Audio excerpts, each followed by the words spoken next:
Hi there, good afternoon. Welcome to the MODUS Super Series on the final day of qualifying for finals night. Groups B and C will both reach their conclusions over a couple of sessions today, the first of which is about to kick off. The Group C action about to reach its end. But before we show you that, we'll show you what happened yesterday.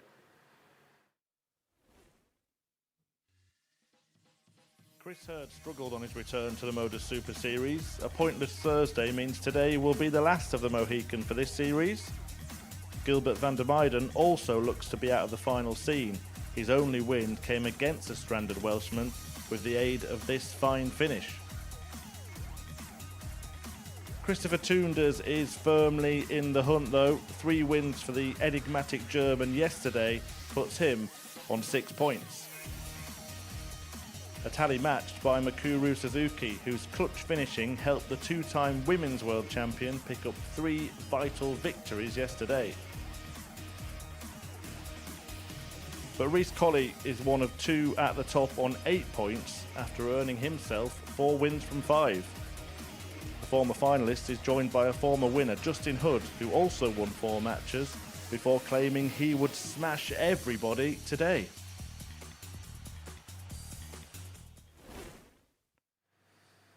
Yeah, he did indeed say that, and Scott Mitchell, why wouldn't he think that? Justin Hood said he's going to smash everyone today. Did you see enough from him yesterday to think that he can do that?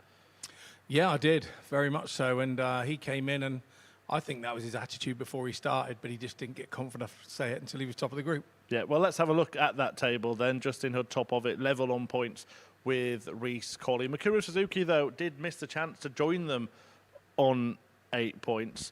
Christopher Tunders, though, joining her on 6. So both those players still in the mix as well. Yeah, very much so. But, I mean, for me, the whole day was about the new faces coming in, and they look fresh. And Justin Hood and Reece Colley look to sort of dominate the group.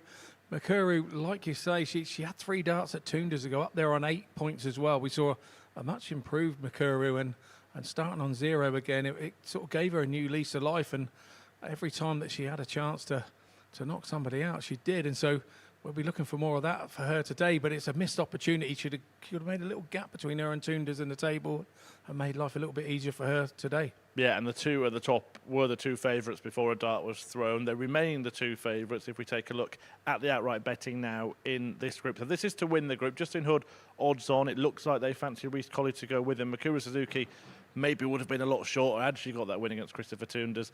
They think that Gilbert VDM and certainly Chris Hurds are out of it. Do you agree with that?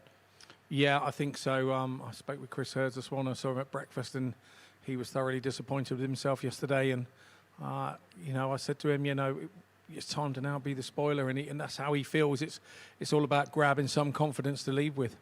We'll show you the bet builder for today as well. If you are going to have a bet, of course, please do gamble responsibly. It's begambleaware.org for more information on safer gambling and 18 plus, of course. These are the selections. High checkout over 95.5, so a ton finish or better in the match between Colley and Hood, the top 2. Colley to beat Suzuki with a minus 1.5 head start for Mikuru in that one. And the match between Hood and VDM to go a long way over 5.5 legs. Is there a dodgy one in there for you? I think possibly the Hood, the last one, VDM to go a long way, because by the time they play, things could be settled and people maybe, you know, Hood could be home and dry, and maybe he might not be trying so hard. But you don't know, but that's the dodgy one for me. Yeah, the treble pays just under 5 to 1 there. Look, we've seen what the bookies think, we've seen what the punters think. What do you think? Do you think it is going to be those top 2, those favourites that make it through, or can you see maybe Tunders or Suzuki emerging and giving us a bit of a race? I think it's going to be those as the top 2, but I think Suzuki probably more than Tunders could be in the race. We know that Tunders gets out the back, checking that table up and down. If you do this, and he's told other players in Group A, so we know he overanalyzes, and maybe that could be his downfall in trying to get up there today. Yep, Scott and Glenn Durrant will, of course, keep you informed of all the twists and turns and permutations that come up on these final days of groups. You're looking to join Chris Gilliland at finals night on Saturday. He's already there, and you could be there as well. Here's how.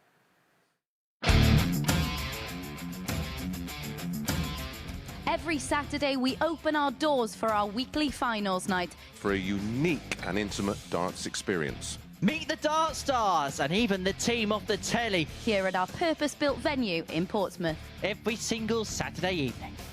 Tickets can be booked via this QR code. Or at www.dartshop.tv for a very small booking fee. Follow us at MSS Darts on Twitter, Facebook, Instagram and TikTok.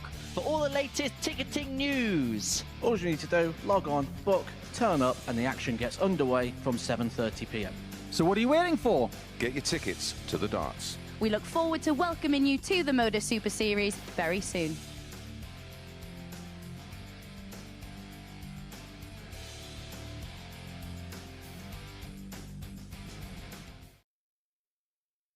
So here we go then with the first match of this conclusive day in Group C, and the player at the top of the table, the man who said he's going to smash everybody, is in action in it. Justin Hood, happy feet. Well, it would be a happy feet, wouldn't it, if he was to go through the card today.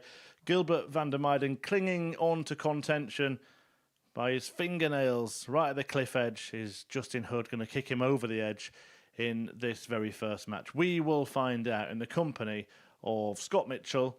And good afternoon, Glenn Durrant. Yeah, good afternoon, Chris. Good afternoon, everybody. It's been an intriguing week. A week that I think the majority of players will fancy their chances. But speaking to the man throwing his dart right now, he was very aggressive in the questions that I gave him yesterday. He's going to smash everybody today. Maybe it was just a little bravado to let players know, but he was the favourite before a dart was thrown this week. He has excellent, good character. He is Justin. Usually plays the game with a smile on his face. A real big score. And you just felt it was job well done yesterday. But with Justin, you always feel like there's plenty more in the locker. But if he is going to smash people, his first three darts is a statement of intent. Whereas Gilbert VDM, first time I've really saw Gilbert in action. And what a start we have to this Friday here at the Group C. The session of the week for me, Scott Mitchell, yesterday. I really enjoyed 59. The Group C campaign, and what a start. Yeah, I 100% agree with that, and that's just mouth-watering start to hopefully continue in the same vein today, this Group C. Yes, of course, we sit here as a pundit as well, so after 5 days of seeing this man, I can sort of start giving my conclusions to the week, and lots of messages. I often try to get hold of the players, the week before, and just find the little bits about him. And the information we were getting is that Gilbert VDM was a prestigious young talent, represented Holland 98. In his teenage years. Actually played on the Pro Tours in 2011, then took nearly 10 years out of the game. He's got good management around him the past 18 months, and his Super League performances suggest he's got a very bright future, but it just hasn't happened this week, Scott. No, it hasn't, but that doesn't mean to say that after such a short time back that it won't. We know that getting to the top is a long old process, Glenn, isn't it? And yeah, you can be playing great in a particular period and being super in your purple patch. But you've got to make those purple patches have longevity. So some people are in that purple patch for a month, some are in it for 3 years, some are in it. And this is something that he's got to find. He's got to find a bit of consistency and increase the length of those purple patches, which he will the longer he keeps playing. Yeah, I know he'd be absolutely delighted to be here at the MODUS Super Series, but a lot of my mind was going back with the fact that I'll be keeping an eye on him at the Dutch Open this week. Forgetting that the Dutch Open actually started today. That's a real competition where if you can get to the latter stages, and Gilbert sort of ticks a lot of boxes for me. It's very busy. There's an awful lot going on, and like I say, he's a dynamite scorer. His luck hasn't always been on his side, and even that dart there from Justin Hood was just right in the corner of that double 18. And on a different day, it can slide into the double 4, but I'm sure the MODUS Super Series, the ADC 96. Europe have seen enough from Gilbert to. I fully expect him to come back, and when you've been here, you learn what the processes are about. They're probably not seeing right now, Scott. Yeah, I couldn't agree with you more, mate. I think that is exactly the way that this lad will be seen, and Like you say, he's just returned back from, and 18 months isn't any amount of time to be doing this, and so to qualify to be here by then, to win one of the ADC majors, to be here as well, to take your spot, shows he's in a good place. And I know that John Locken and the ADC guys know that, you know, he hasn't done much stage play, and every single match makes a difference for him up here, winning or losing. Game's on the second leg. Beautiful start to this match. Gilbert Gilbert van der Meijden equalises there to go 1-1. Justin Hurds says he's going to smash everybody. Third leg. And Justin maybe, to throw first. just maybe, Game it's on. wound up the rest of the players. Yeah, we as players know that sometimes you say things in the heat of the moment 100. when the adrenaline is pumping and you're doing such good things. It's easy to, you forget that tomorrow morning you might not quite be feeling the same adrenaline. You might not quite be playing the same as you did the day 64. before, and well, that all comes with experience. But I do like his confidence. Yeah, season campaign. I'm actually sat next to the 100. England captain, announced this week, Scott Mitchell, and Justin Hood, just looking at his background, represented England in 2022 at the British Internationals, and a 96. couple of good wins against Scotland and Wales as well. So, good pedigree. Unlucky at Q School this year. He's one of the real fancied runners there. Like I said, he 140. ticks an awful lot of boxes. A big scorer, good on his finishes. I think it really is time for him to really produce it on a Saturday night 58. here at the MODUS Super Series. Justin requires 161. Yeah, I agree with that. And from what we're seeing this week so far, the 2 days that we've seen of him, a day and a 64. bit, he's definitely producing the numbers to do that. Yeah, it's a 97 finish. That really got Gilbert going in this match. 100. Justin Hood requires replicate. 97.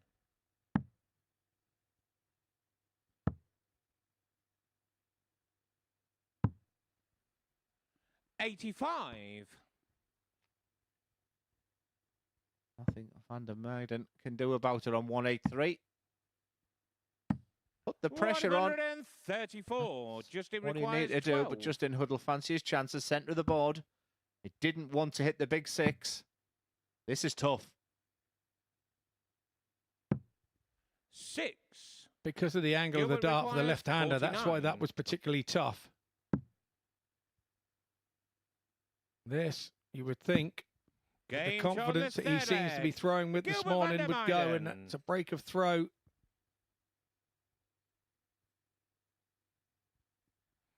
Fourth leg. Gilbert to throw first. Game on. I suppose my next question I've got to say to you, Scott, in relation to Gilbert, we've been waiting for this moment of, you know, the real brilliance and put it all 98. together for a day. Is it when he probably thinks deep down there's not an awful lot he can do? I mean, qualification from here is going to be very, very difficult. Even if he wins all his games, he'd go to 12 points. He's 99. potentially looking at help from others, but he's capable if he gets on the run on a march that he could win all five today. He's 100. got the toughest opponent first. Yeah, but you and I both know we've been in big venues and big places. If you're going to get one of your toughest opponents, getting them 58. first game on is not a bad thing. While they're a little bit cold, you don't want them when they get ahead of steam up after a couple of games. So 139. maybe that's something he will be using in his mindset to get him over the line here. Who knows? Yeah, I mean, I've seen people qualify from Group C on maybe as low as 10 points, but 100. you know, you're looking Gilbert at 12 or requires 14 for 164. realistic qualification. Treble 18 doesn't need to go that way. It should stay there now, but it's awkward. 132. This is just tremendous.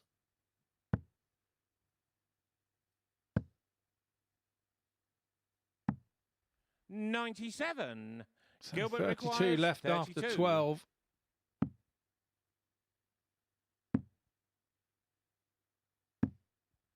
$16. Justin requires 147.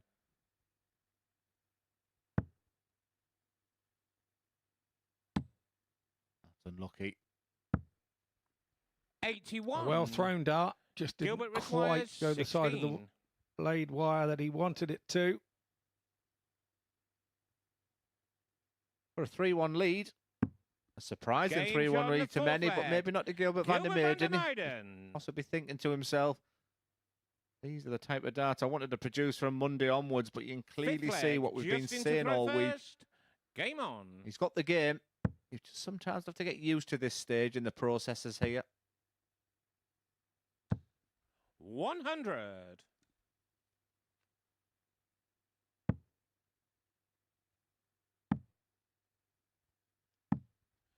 $58. Yeah, there wasn't an awful lot to separate them, despite the fact that this man in your picture won 4-2 yesterday in the last game of the day. Or sort of low 80 averages. 140. This has been a tremendous start to the day.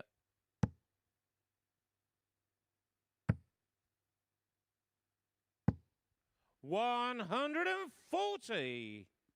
Yeah, it came across as a bit of a tired game yesterday, didn't it, that last one? And that's exactly the opposite of what we're seeing today. 140.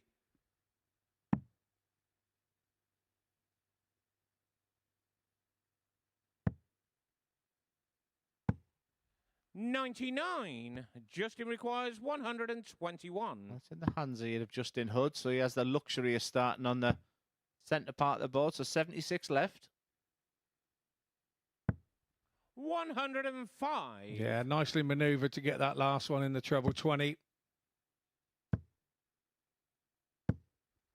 85. Despite the fact that one in the Justin 5, I requires like them 16. darts. They didn't look as powerful and as direct. Will he be back? Game shot in the 5th leg.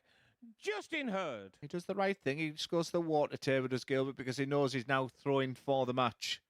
And he will know the importance of these first 3 darts. 6th leg. Gilbert Remember, to he's throw a massive first. 180 hitter, Game so we on. always know it's there.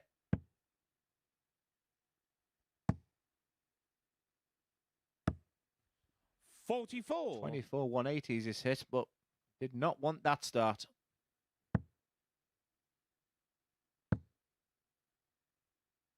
In turn, 55. Justin Hood would have wanted to have jumped on that with a 140, but he didn't.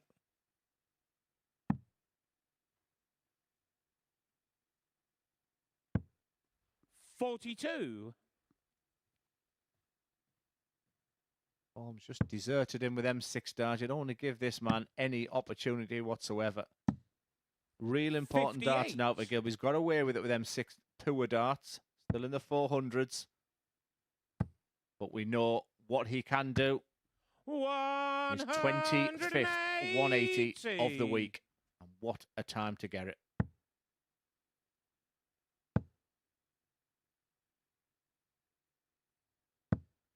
$100.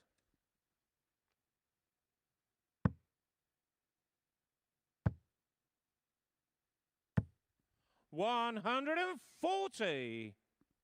Yeah, I like that a lot.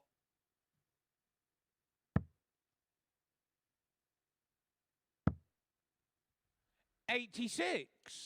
Gilbert requires 95. Justin Hood promised he was going to smash everybody today.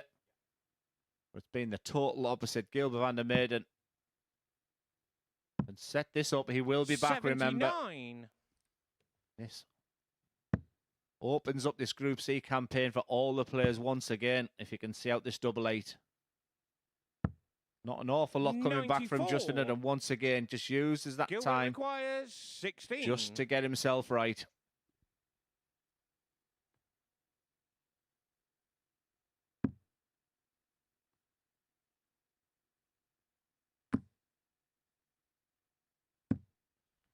$8.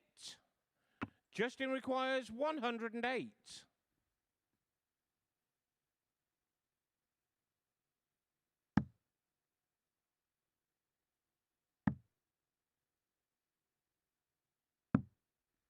$76. Ouch. Gilbert requires There'll be no 8. more chances for Gilbert after this. It's now or never. Game. And it's shot, absolutely and now. a And that match. Gilbert van der Meijden means that Group C campaign is split wide open there. Gilbert van der Meijden, that's his performance of the week for me.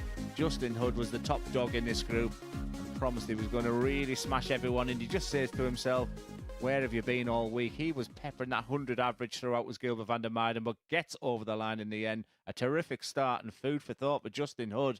Second game of the day is up next. It's Reece Colley versus Chris Hurds.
So something of a shock in the opening match of the day as Justin Hood, the league leader, went down to Gilbert VDM, who's given himself an outside chance of breaching the top 2 if he has a great day today.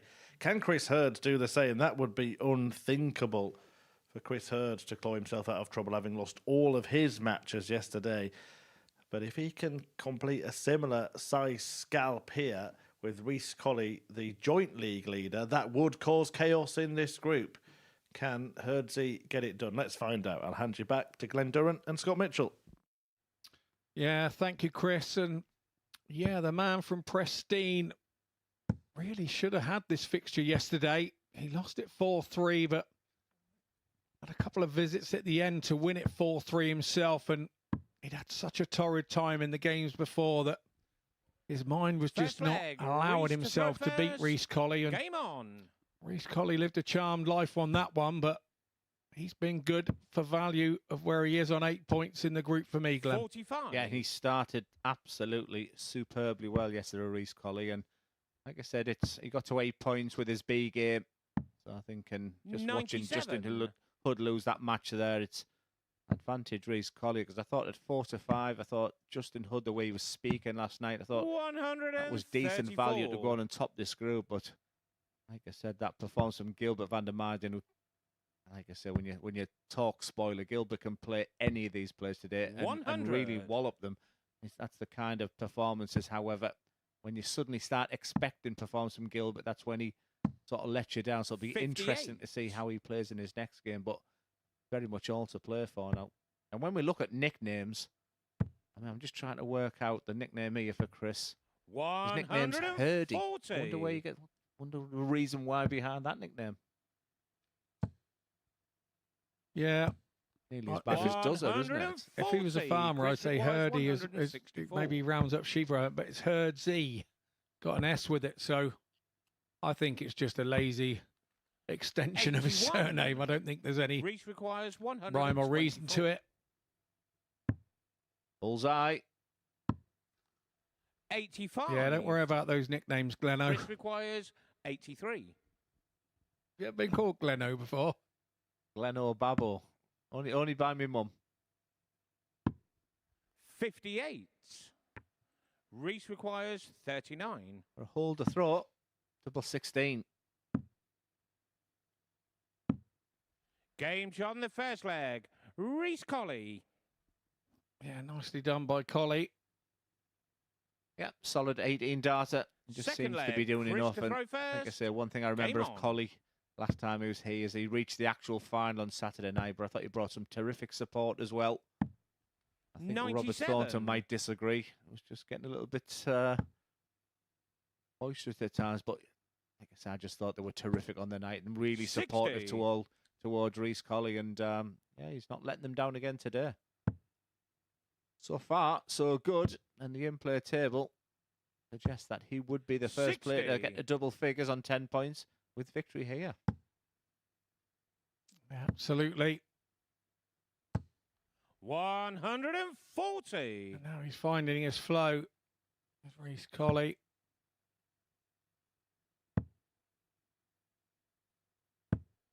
$100. We often talk about the players absolutely loving their experiences at the MODUS Super Series, and I have to say, on the stage making his debut as the referee, just popping his head in there as I'm talking about him. But Eddie Mason having a fantastic week, and just chat with him this morning. He's loved absolutely every second, especially with darts like that, Eddie.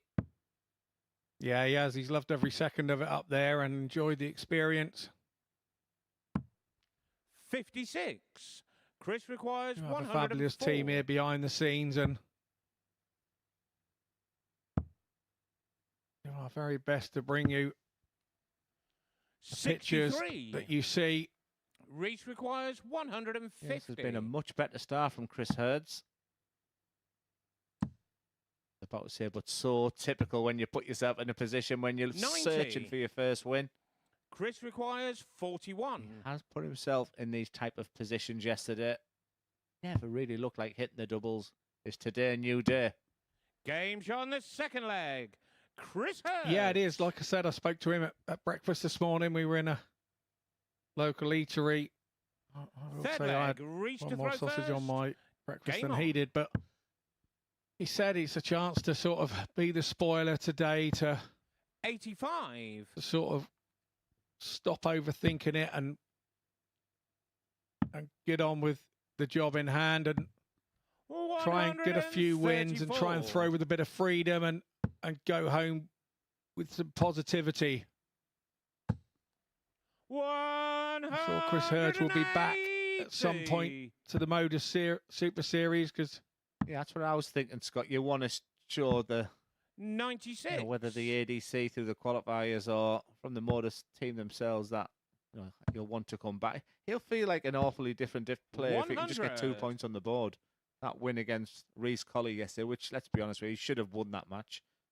And all of a sudden, it's just a totally different competition. But 100. the harder you Reece try for your requires first win, the most difficult, especially when 136. Reece Colley's banging in 180s and got a 136 finish here. He's going to set it up nicely. 96. Looking good for 2-1.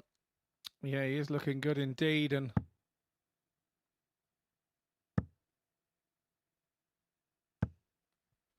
83. Reece requires 40. Game's on the Good third dart, leg. Bob. Reece Colley. Reece, who's from Dudley. he's a new dad. He's a Fourth new, leg. very proud Chris to throw father. first. Game on. I know his lovely other half, Izzy, is watching. Izzy, if you're watching, your boy's doing good. 140. I gave him a big cuddle yesterday for you. He was missing you. Just keep the noise down, Izzy, if you're coming on Saturday night. Otherwise, I'll be coming out and having a word. 140.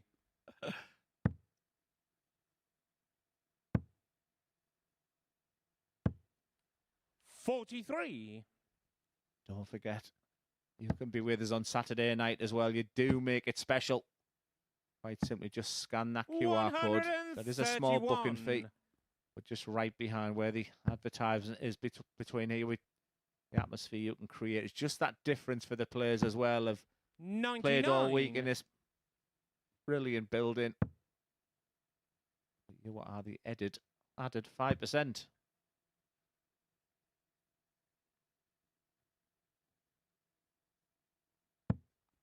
$60. He had to stay up there to leave. He blocked it with his first two. The Villa flights were right in the way, so he had to move over. Did the Colley dog? 70. Reece requires 170.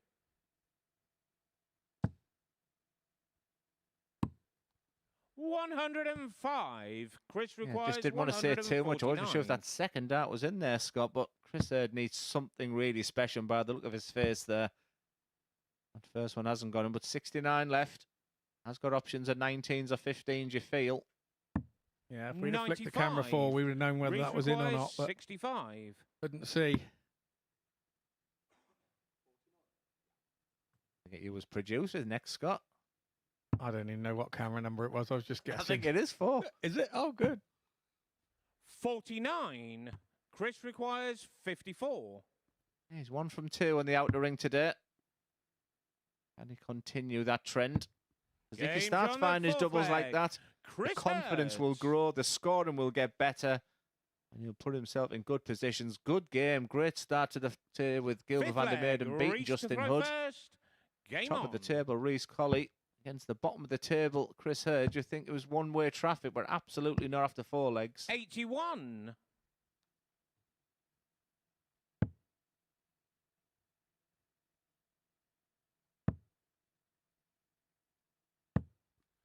$24. I'd have to say, Scott, for the first time sat in this seat, Group C's been the best. It's been the strongest. I think there's a lot of respect 100. between them. It could be a tight conclusion. I mean, sure many people's thoughts is that Hood and Colley would run away with 84. things, but if Chris Hurds can get over the line here, boy, does it make it interesting. Yeah, the spoiler roll is there to be had. 96. This is more like the Herds that we know. They're bordering that 90 average. 100.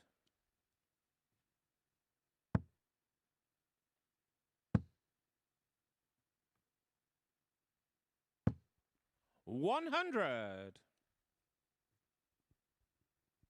Colley just running just shy of a 95 here. 59. Blockers Reece for Chris requires Hurds. Yesterday he wasn't going down to a clear target. He was staying up. 108. Perfect darts there from Reece Colley, knowing the fact that Chris was all the way back on 2, 3, 4. Didn't need to incorporate the bullseye. Looks focused. He looks determined. He's averaging over 95 is Reece Colley. Reece requires 16. And he'd go one leg away. Game shot on the 5th leg. He certainly can. Reece Colley. I want to see the name Hurds there, and 6th leg. I'm sat Chris with a to throw farmer. First. Game on. In a deep, cold winter, and the sheep are out there. Did you know there's a person out there who goes out and sorts the sheep out when it's cold? 121. She's called Thora Hurd. Come on, Scott. Dear, oh dear, oh dear. Anyone under the age of 40 is like, who on earth's 85. Thora Hurd? I wouldn't have even laughed at that if I was on my last bottle of summer wine.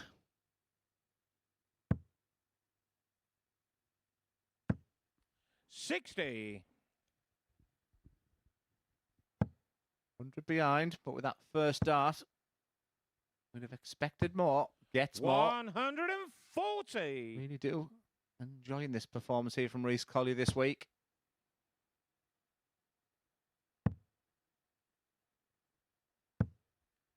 $121. Both players posting good numbers here. Both averaging over 90. 140.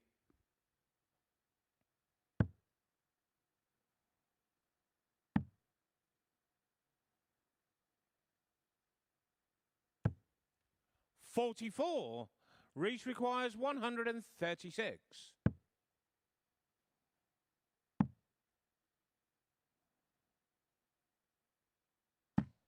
96. Yes, stunning last dart. Chris requires 155. It has to go. It doesn't go. And Reece Colley is moments away 59. from topping the table. Reece requires 40. Been a very professional, clinical performance from Reece Colley. It was top Game, against bottom, and and Reece the Colley match, does get Reece victory. Colley. A very enjoyable game, and lots of positives for Chris Hurds as well. But Reece Colley's just got something really special about him these days. I think he can look at automatic qualification, and with performances like that, who is going to stop him? He goes the first plate at 10 points, 94.52. Really good on the outer ring as well. A very solid performance. As we move on to game 3, it's Christopher Tunders against Mikuru Suzuki.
Well, game 3 here at the Super Series is all about opportunity as Mikuru, Suzuki and Christopher Tunders do battle for the right to join Justin Hood on 8 points and move level second place. That opportunity has arrived because Hood lost that shock defeat to Gilbert VDM earlier on. But Mikuru Suzuki missed the opportunity to be on 8 points already when she missed the chance to win this match yesterday against the Dortmund thrower Christopher Tunders. He did win the game and got himself to 6, and now whoever wins this one will be on 8 and firmly in the race. Can Mikuru Suzuki join Justin Hood in second place, or will it be Tunders that carries on his climb up the table? We will see in the company of Scott Mitchell and Glenn Durrant. Yeah, thank you, Murph. And you've just joined us. Yeah, Reece Colley has just had a stormer of a game against Chris Hurds, winning 4-2, 94.52 the average for Colley. As you rightly say, Murph, Mikuru Suzuki had 3 darts at double 18 yesterday against Chris Tunders. That would have put her on 8 overnight. And with Justin Hood losing that first one, she could have propelled herself with a win here up to 10. All the ifs, whys, whats and maybes, it's irrelevant. She sits on 6 points alongside Tunders, and 21. This is a big move for both of them, should they win it. Yeah, and as Scott has mentioned throughout the week, this is their 5th 100 match of playing each other, and the head-to-head has been totally one-sided in the number. The fact that one player out of these two leads 4-0, but every game has been tied 4-3 on day 1, 4-2 on day 2, 4-3 on Wednesday, and 4-3 yesterday. So very tight, but it's this man in your picture who's got the better of Mikuru this week. 30. We just sensed there was something quite special about Mikuru yesterday. It was almost the perfect day for her, but she started very, very slowly here. 100. That's been the key to her success this week, Scott, hasn't it? That score. Yeah, the straightness, the tons. 100. Kept her in 95% of the legs she played, it feels like, this week. And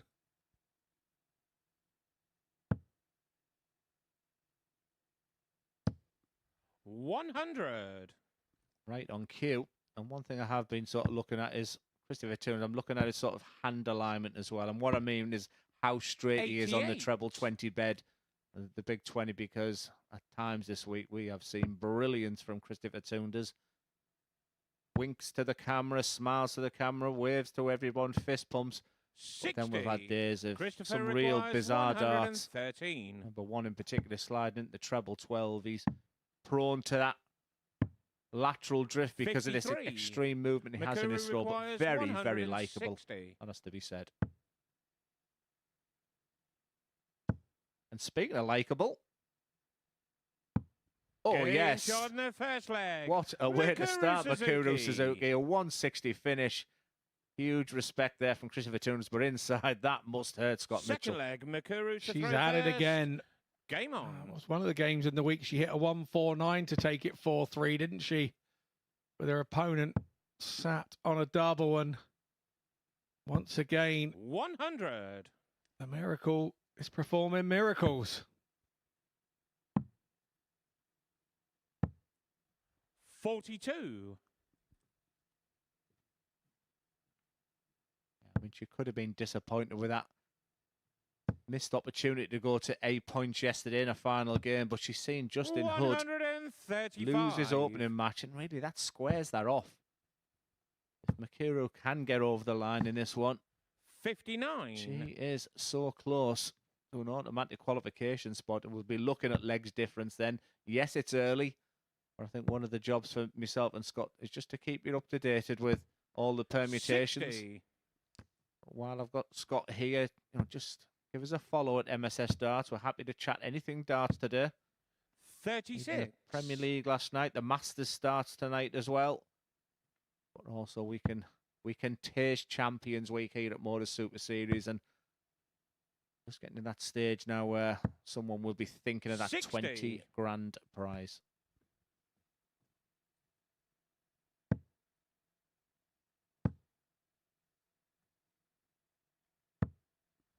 41. 20 grand prize, nothing to be Mikuru sniffed at. And requires 146. Tunders now with 2 throws in a row.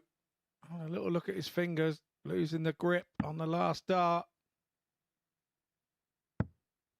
99. Yeah, she's looking good, and that's purely from that spark of that 160 finish, and an absolute roles reverse of a Tunders who has thrown darts in this leg of someone who's had a 160 Mikuru hit against them. 47. That's why we love this game. It can just turn just like that. Double 16.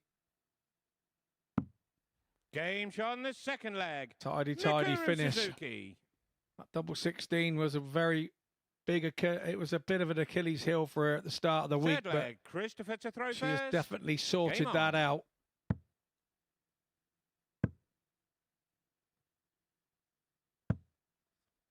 $45. I actually wish there was 3 going through from this group. I think it would be deserved. It's been a terrific Group C, and Mikuru is right in the mix. 180. The 12th 42. maximum of this week.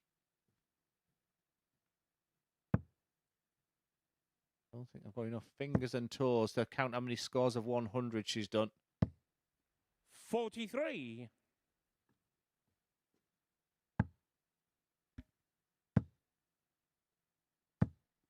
$140. Good response there from Tunders, and cricket is on at the minute. That was good line and length. A good line and length again from Suzuki as 180. Number 13 goes in. Let's hope it's not unlucky 100 for her. Mikuru requires 98. It certainly isn't in this leg. Treble 20, sweet as a nut. Double 19 goes next door. Not a bad miss. Double 12 it is. Game on the third leg. Mikuru Suzuki. If you're watching, ladies and gentlemen, welcome to the Mikuru Suzuki exhibition show. Fourth leg. Mikuru to throw first. Game on. Yes, it's been a real masterclass so far, Scott. And to be honest with you, that opening leg for the first 12 darts, she just wasn't at the races. Since then, she's gone to an absolute 21. overdrive from that 160 finish. Some stunning 180s. That beautiful finish there. However, that score of 22 just opens the door for Christopher Tunders. Again, nice fist pump to Mikuru. Big smile when she hitting the doubles. Fair play to him. That's a great response. 100. Yeah, it is. It's about everything from Suzuki this morning. 28. It's only her first game. 180s, 160, double finishes. 64. I think the way Suzuki's playing, I think it deserves to get my accent out of 99. Suzuki Kawasaki has been a roller coaster. You've been waiting 5 days to do that. I've been waiting for Owen Binks to come back. He's 60. he asked me to say that all the time for some reason. Sure, he thinks I'm a Geordie. 94.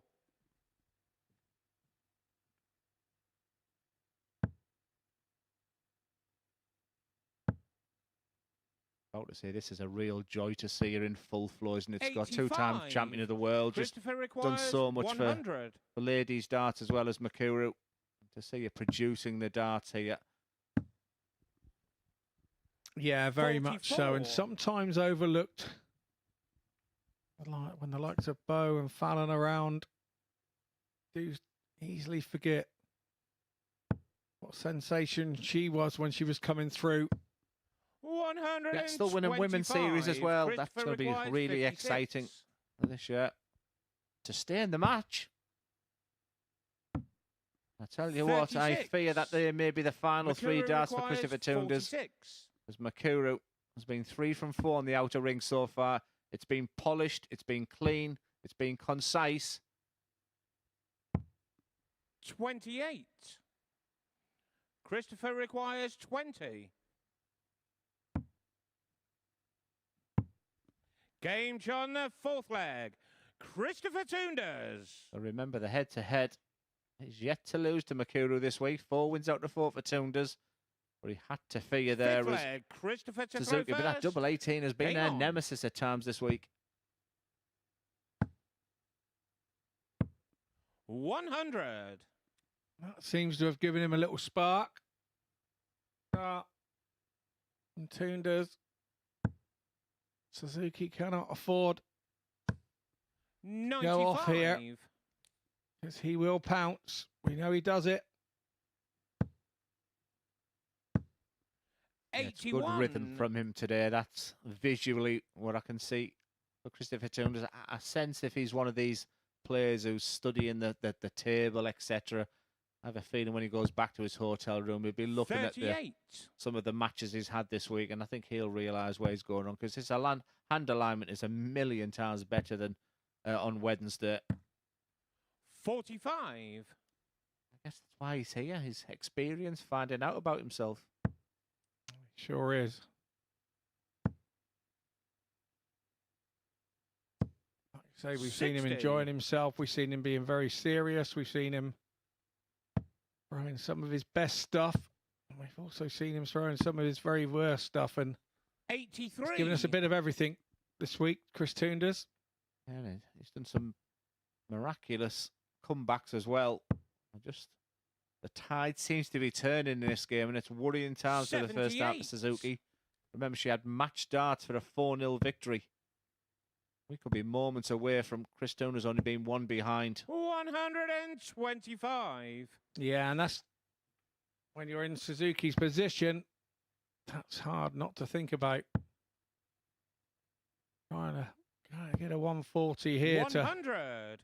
Christopher to requires somewhere near in the same 67. streak, but that hasn't happened.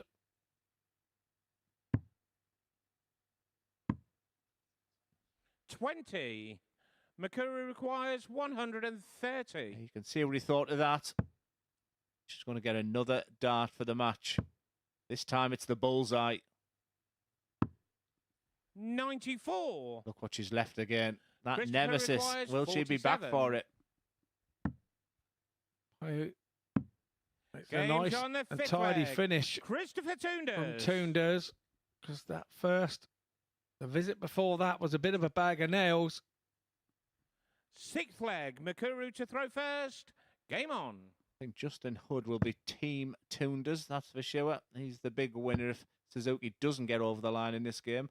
However, Tunders puts himself in the mix 60. then, because he then moves to 8 points.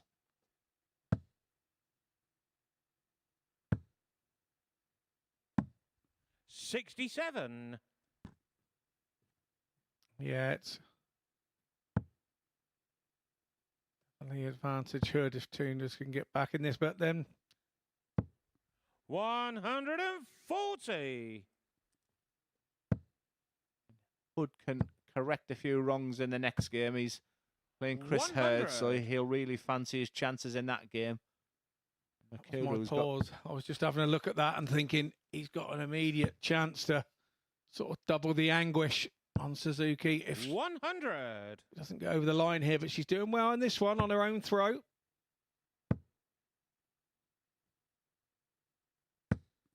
$140. in the balance.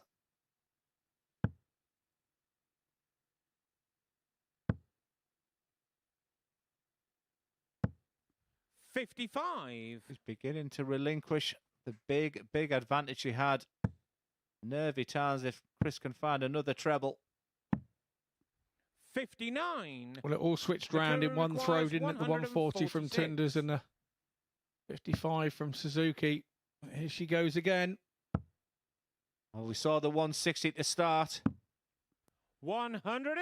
That was tight Christopher on requires the wire. 135.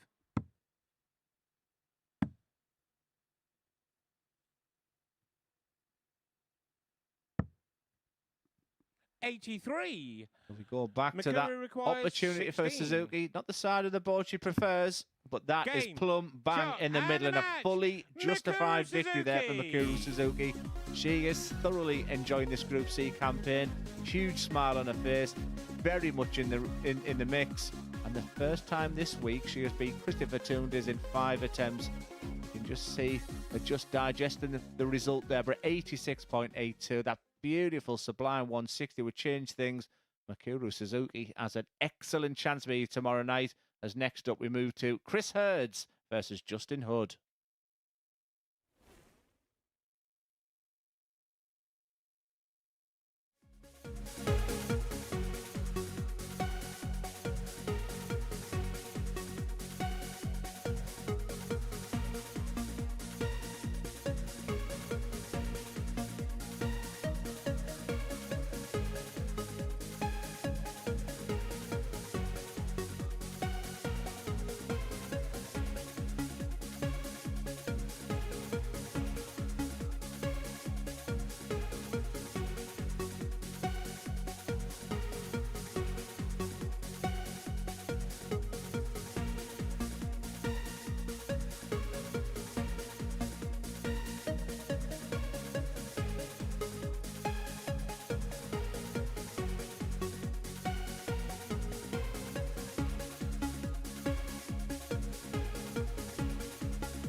Welcome back to the MODUS Super Series live from the Live Lounge in Portsmouth, where Chris Hurds is on the stage once again.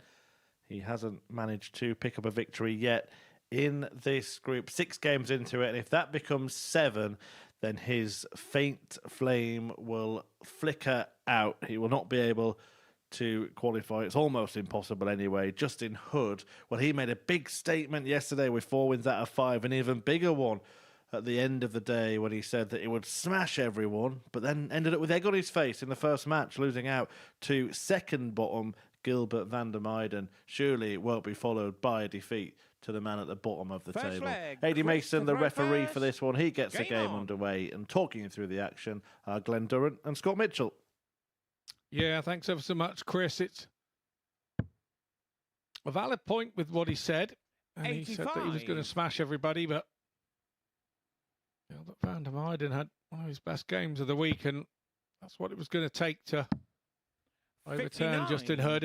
And you feel that Chris Hurds now needs to do something similar if he is going to have any chance of turning over happy feet. But 40. I must say, Hurds had a better outing last time in his game against Reece Colley. If he starts producing more 59. of that, and Justin Hood could be having a few problems. Yeah, he didn't throw like a man yesterday. He was really devoid of confidence and 60. really struggling, just even when he was getting the opportunities at the end. Got a lot of promise in his first game. I guess, Scott, the last person you want to see is number 1, Justin 93. Hood, but a very angry Justin Hood who's won't be happy that he lost his opener. No, he won't be. And 59. there's an element of, we've seen it before when people have had good days and the following day, you know, they've come in a little bit more relaxed and not needing it. I don't have 180. Justin down as one of those types of players. He's not got that attitude.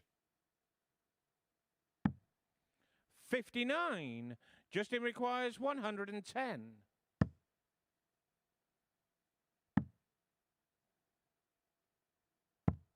$78. Nothing Chris can do, and for Chris Hurds right now, it must seem a long time since he won on that stage. It was against Jamie Kellen, who's a very, very good player in his own 68. right, but Justin 6 losses on the requires spin going 32. into this competition. 6 already today, and that 12-match losing streak now is Chris, and he needs to break that duck very quickly.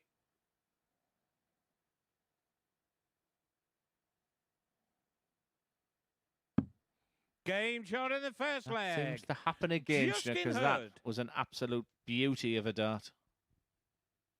It was. And one of the things that's impressed me the Second most leg, about Justin to Hood the throw last, first. Game on. you know, few games that I've seen him, his setup play, his short irons into a double is it's absolutely 100. superb. He doesn't panic if he gets one wrong. He doesn't seem to stop and tut or anything. He just works it on out, 100. does his own thing, and every time he gets himself in the mire with one dart, he seems to have the ability to believe that he can get himself out of it with the next 2, and that continues to happen when he's setting himself up for those outer ring shots. Yeah, and I witnessed a different type of character on finals night last time with Justin Hood, and very aggressive, very, crowd involvement, would often, use the fist pump. Under these circumstances, without the crowd being here, I do admire how he keeps his emotions in check. I think he's got all the characteristics and all the real skill set to be a real top player. 140. He's only 30 still, remember? Yeah, and it does seem like Justin's been around 60. for a lot. For me, obviously down in the southwest at the same time, I've known about him a while. So, yeah, it is a slender age. 26. Justin requires Makes me feel 80. old. That's the same age as my daughter.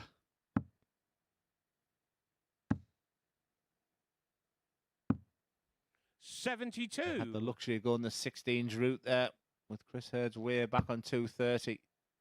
Been a bit of a nightmare game so far for Chris. 100. Justin requires 8. 3 scores of a ton in this match.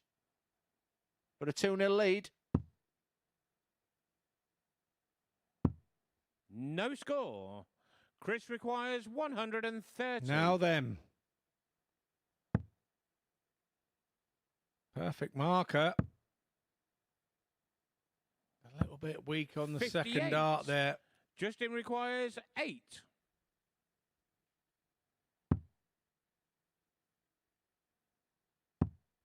Game shot on the second Yeah, no leg. mistake this time from Justin Hurd. Hood. Kind of just going through the motions. 2 from Third 10 on the leg, Chris checkout to so throw far first. for Hood for the 2 Game legs on. that he has, and that's mainly because he's been given time. Usually when he's right under the cosh, it's 1 or 2 121. darts and Justin Hood is out. Yeah, when you see your player struggling, you've just got to remain focused there. And when he hit that 1-2 on Chris Hurds, Justin Hood for the first time, just give himself a little G up. A little motivation. Like I said, that will have hurt that first loss. 121. The Gilbert won't have been on the agenda, but he's still very much in firm control to qualify from this group. 57.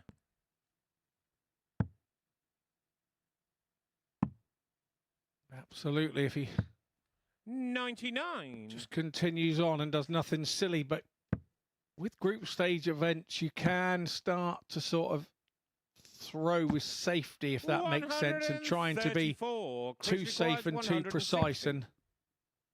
and that opens yourself up to the opponents, because you just drop off your best game when you're not throwing with that 45. full Justin freedom. requires 170. Yeah, yet to have a 100-plus finish, Chris Hurds. 98 being his highest finish of the week so far. Just another one of them. 96. Chris requires 115. Yes.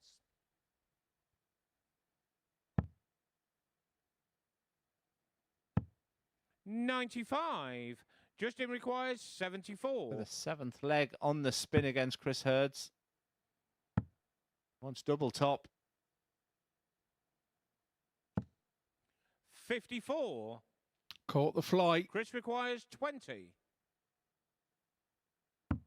Game shot on the That's his third first leg win Chris against Justin Hood Hurds. this week. It was a comprehensive 4-0 victory for Justin yesterday. And he had a dart there for what you'd have to think was an unassailable Fourth lead. leg, Justin Fair to play throw to first. Hurds. Game on.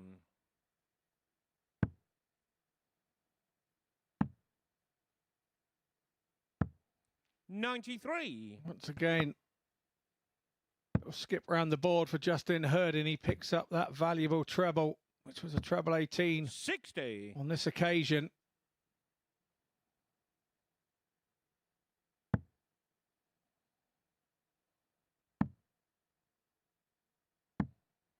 $90.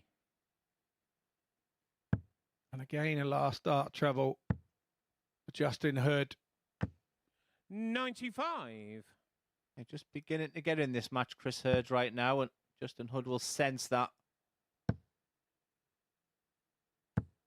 He just feels, Scott, he can go from 3rd gear to 4th anytime he wants to.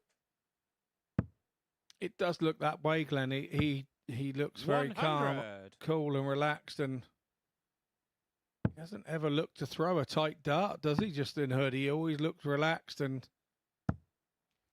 51. throwing with that sort of nonchalance that it looks like he's just in his back room having a practice in the spare room at home. You know, it's 56. Justin requires 100. it's the way you're having to be now, the way the standard is gone. Yeah, I'm a big believer you need that intensity. I do often see it from him, like I said, when there's a crowd in there, but 122. doing a good job here. Very professional, and nothing Hurds can do. I'm back on 190. 134. Justin requires 20.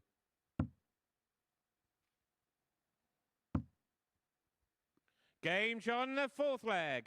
The Justin referee Hood. doing the right thing there. You don't want him to move your head if he's not 100% certain, but with Justin Hood walking to the hockey, 5th leg. he leads Chris to throw 3-1. first. Be a real Game relief on. to him, but still plenty of work to do in this Group C campaign, especially the way Mikuru Suzuki is playing. She is up next. 100.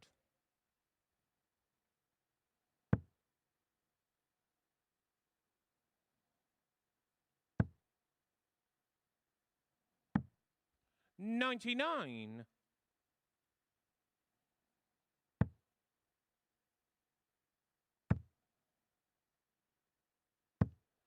$100. Hurd starting this one with a couple of tons. He did like that first dart. Not only did the dart go on the treble 20, but as if he said to it, that's good. And it's actually exactly where I want it to be for a maximum. Super darts, but here comes Hood. 180. Back at you there from Chris Hurd. This is good stuff. Ton 180 from him. Frudo's a little quicker and a little harder for me. 134. Chris More requires direct. 121.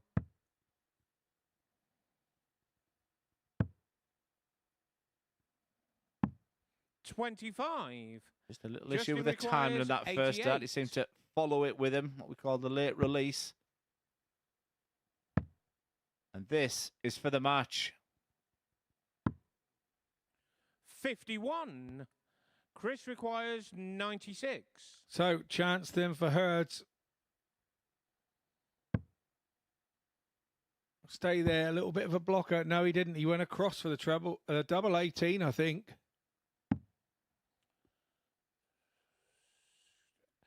72. Tidies it up Justin nicely, but will he be back? 37. Little smile on the face there from Justin Hood. And that's the Game, reason why shot, he moves to and 10 match, points. It wasn't the Justin ideal start of the Hood. day for Justin Hood. But a good win there against a much more improved Chris Hurds. Like I said, he's not luckless at the moment with the fact that it's another defeat, but we can see the positives from him. But for Justin Hood, big smile on his face, and that's the reason why. Just round about that 90 average throughout that game. Really professional, and joins Reece Colley on 10 points. Interesting game. And up next is the 5th time they've played each other. It's Gilbert VDM against Mikuru Suzuki.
Well, can Mikuru Suzuki keep moving on up? She needs to win this game to join Justin Hood and Reece Colley on 10 points in those all-important top 2 spots. 2 players going through from this group. Of course, the finals night where Chris Gilliland already is. Gilbert VDM is the opponent in this one. He won his first match against the table topper Justin Hood.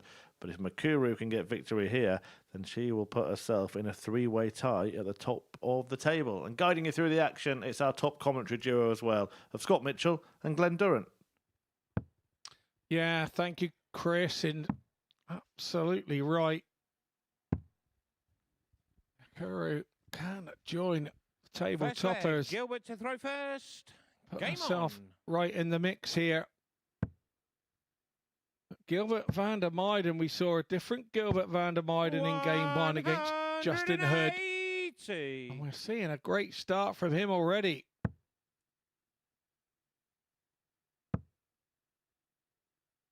He had a 91.56 average 81. in that game, which was vast improvement on what he's been doing over the course of the week. And 59. suppose that 180 is as good as what you back it up with. It's no good hitting a 180 and going 26 because effectively 100. you should hit 2 tons, but he's backed it up with 59. Mikuru's now jumped back on He's 81 and then back into that 56. straight scoring zone of 100 for Suzuki. Yeah, she just looks a different player at the moment, and she'll need to be because Gilbert's got the better of Mikuru in there. 81. 4 head-to-heads already this week, but I think she's brushing down her side. Remember in a previous game, she lost all 4 matches against Christopher Tunders, and let's be honest with you, she was superb in victory, and that could have very easily been a 4-0 scoreline. However, Gilbert van der Meijden, we have been waiting for him to produce the darts we were promised about him. He started the day sensationally well, as Scott alluded to. 100. And already after Gilbert 12 requires darts. 78. And this will be some story, Scott, if he can go through the card today. Yeah, it would.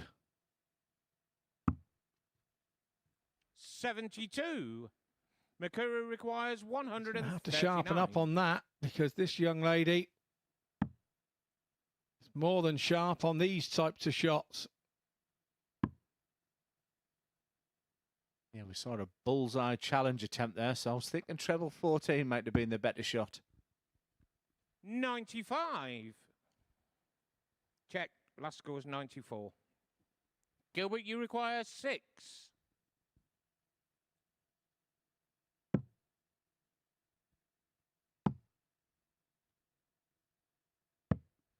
Four.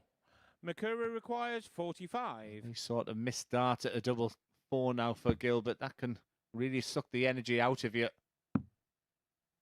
Mikuru wasn't getting these breaks early in the week. She is now, and she's taken full advantage. Mikuru Suzuki. This is great to see. Let's just have a little look. If Mikuru was to get through this game, Second leg, Mikuru remember it's an in-play table. Game on. Look at that. And remember, only 2 qualifies from Group C.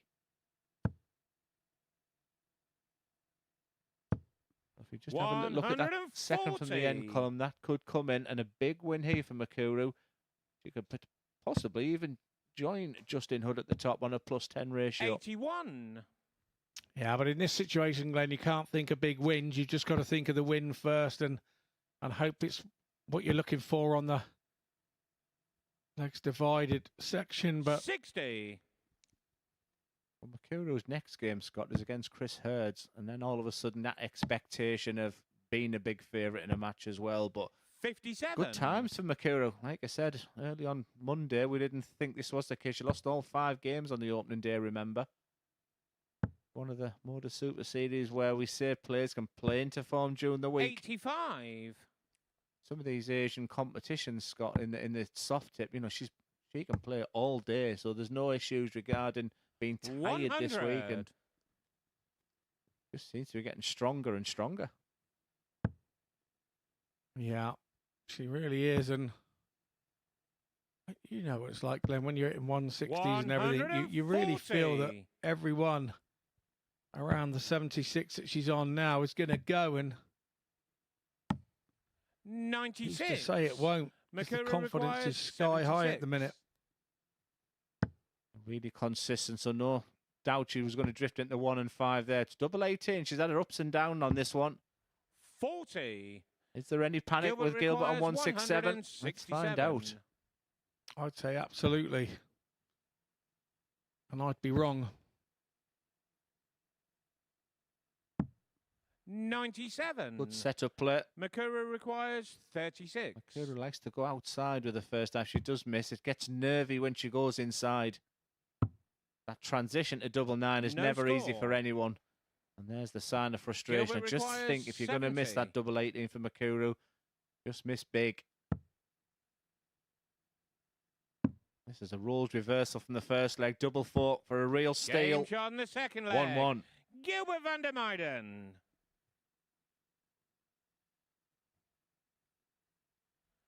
Third leg. Suzuki Gilbert once again squandering chances. We see it every now and again. On each day she's done something like this. 140. I really enjoyed those 3 darters from the technical point of view as well, because he has this issue where his follow through can be a bit snatchy and jabby. I just read that he threw them 100 individually, those darts. Real purpose. Yeah, definitely. Whether it's by choice he's doing this, What I'm seeing there, Scott, it's one dart at a time. He's actually thrown the dart and not worried about that transition to then get the dart out of his hands. Mikuru does it perfectly well. Like I said, a lot of the Asian players just technically sound.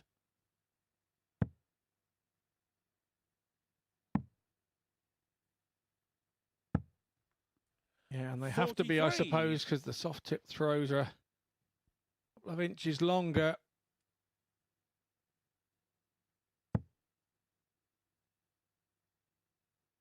That means the direction, 60. the weight, Gilbert the requires trajectory 138. is all more important throwing from a longer distance. 58.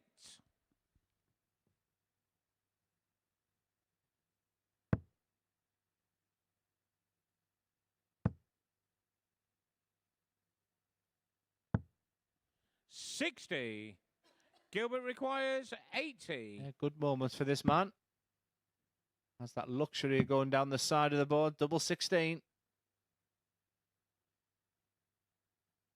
Can he see enough of the bed? Yes, he can. He leads 2-1.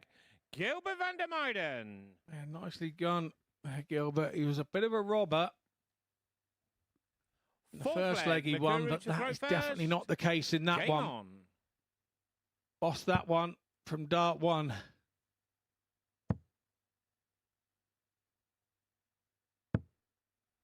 $60.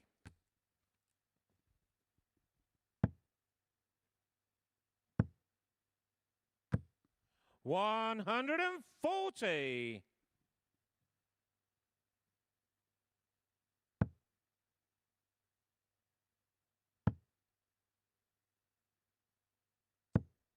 $140. Nice response from Suzuki. Try and keep herself in it. She has the darts, and now that throw has been effectively stolen with a 140-134 start from van der Meijden. Yeah, van der Meijden was averaging virtually near 100 throughout his first game. It just dipped right at the end with 70. a few missed darts at a double. Once again, his averages is mid-90s here. This game is flip-flop, remember. Suzuki looked to take control. And a couple of missed darts at a double. Gilbert come back in. I just wonder if that 22, because you don't want to give the way Mikuru's been playing any chances whatsoever, and she's in. Very, very much she's in. 180. 14th of the week. The best way I know to try and make another dart player make a mistake is to hit big, and 28. Mikuru requires van der 51. Meijden is just not going away here. You're going to stick to the double 18, or it's a change of strategy this time. Double 16, that's clean. Game on the fourth leg. Mikuru Suzuki. Absolutely plumb in that double 16. A 14 dart holder Fifth leg, throw, and Gilbert to throw first. to be fair, Game on. Gilbert sat there on 78 after 12.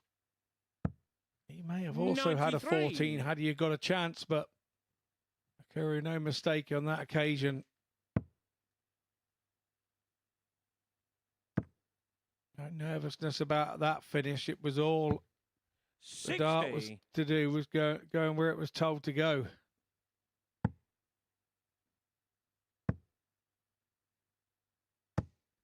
$100.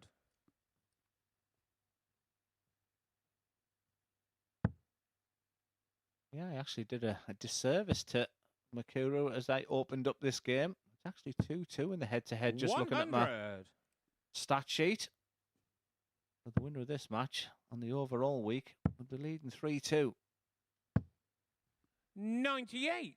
Pretty comprehensive victory yesterday for Mikuru against Gilbert, but you just seem a different commodity today, that's for sure. But Mikuru's hanging in there. 180s today has been tremendous. 121.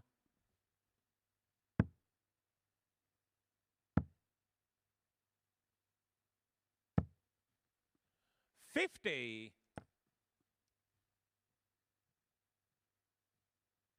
Well, a 180 there would have made her a big favourite. 60. The battle of the 160s. Gilbert We requires know what that usually means. 160. I know what it meant for Mikuru last time. Not to be for Van der Meijden. 100. Mikuru requires 160.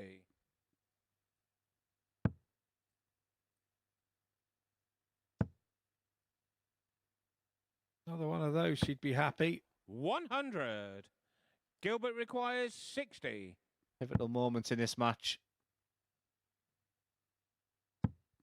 Games Just a on different the player fifth today, isn't he? leg. There's the Gilbert van der obligatory Meijden. fist pump when you're doing well. He really can put himself in the mix now. He'll still see himself Sixth second leg. bottom Mikuru because to of throw his first. poor legs Game difference. Is he eyeing the fact that he started the day on 2 points and he wants to finish the day on 12? 100. But again, he's up round that 90 average. We haven't seen him do enough of this week. 100. Yeah, if he gets to 12 points with Hood and Colley just looking menacing on 10 already and a better legs difference. 100. But I'm sure Christopher Tunders is letting him know backstage. Yeah, he seems to be one who's doing all the permutations with all the players, but for Gilbert, whatever happens today, 40. he knows he can produce it on this stage. It just seems to me like today he's thrown caution to the wind 60. and said, right, I've done all the trying. I've done all this tight arm stuff. I've done all this overthinking. I'm just getting on with it today. And that's exactly what he's doing. 85. Been impressive. Suzuki's not out just yet. A 100. real high quality Group C, this one in this match is no difference. But 176. Another treble. Leaves them a single double. However, just that 81. little snatch Mikuru at the end on requires that one. 141. He was looking a massive favourite until that last start.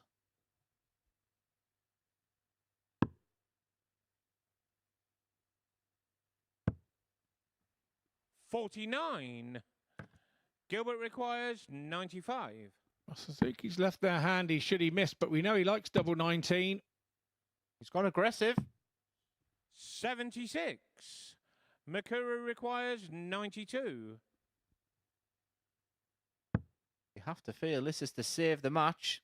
Double 18's been a nemesis. I was thinking, is she going to go 2 doubles? She hasn't. 52. Van der Meijden is a single Gilbert double requires combination 19. away from victory. Halt the hopes. The 2 times champion of the world. It's double 8. 11. Mikuru requires Well, that's 40. generous of Van der Meijden, to say the least. It's now all about, can Suzuki take the chance? 20. Gilbert She requires can't, so surely 8. this will go first up. It's not first dart, but it's definitely Game, second shot, dart. Gilbert van der and the Meijden match. is Gilbert playing van der his best dart of the Meijden. week today. It's 2 wins out of 2 for him. Things were going so very, very well for Mikuru Suzuki, but that one could be a tough pill to swallow after victory for Justin Hood and Reece Colley earlier. Excellent numbers throughout that game. Just a little bit of a wobble on the doubles at the end, but it's Gilbert van der Meijden who gets over the line in the end. And a big game for Reece Colley coming up next. He plays Christopher Tunders.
Welcome back to the Modus Super Series, where the sixth game of the day is about to get underway, and it features Reece, Colley, the man from the Midlands, taking on Christopher Tunders, the German. And you would say this might be make or break for Christopher.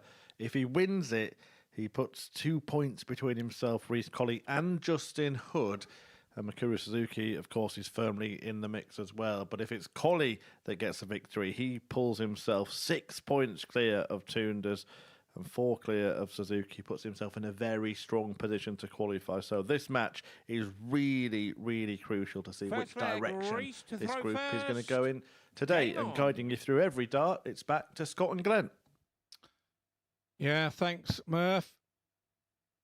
If you've just joined us, Gilbert VDM has turned over Mikuru Suzuki 4-2 and 45. dented her hopes of being a table topper with Reece, Colley and Justin Hood. And like you say, 140. Tunders has to move now if he has any plan or chance of making that 43. top two here in Group C. Of course, a win for Reece, Colley. He must be absolutely cock-a-hoop about it. 59. Because that would take him up to 12 points in the group. Be the first man 81. there.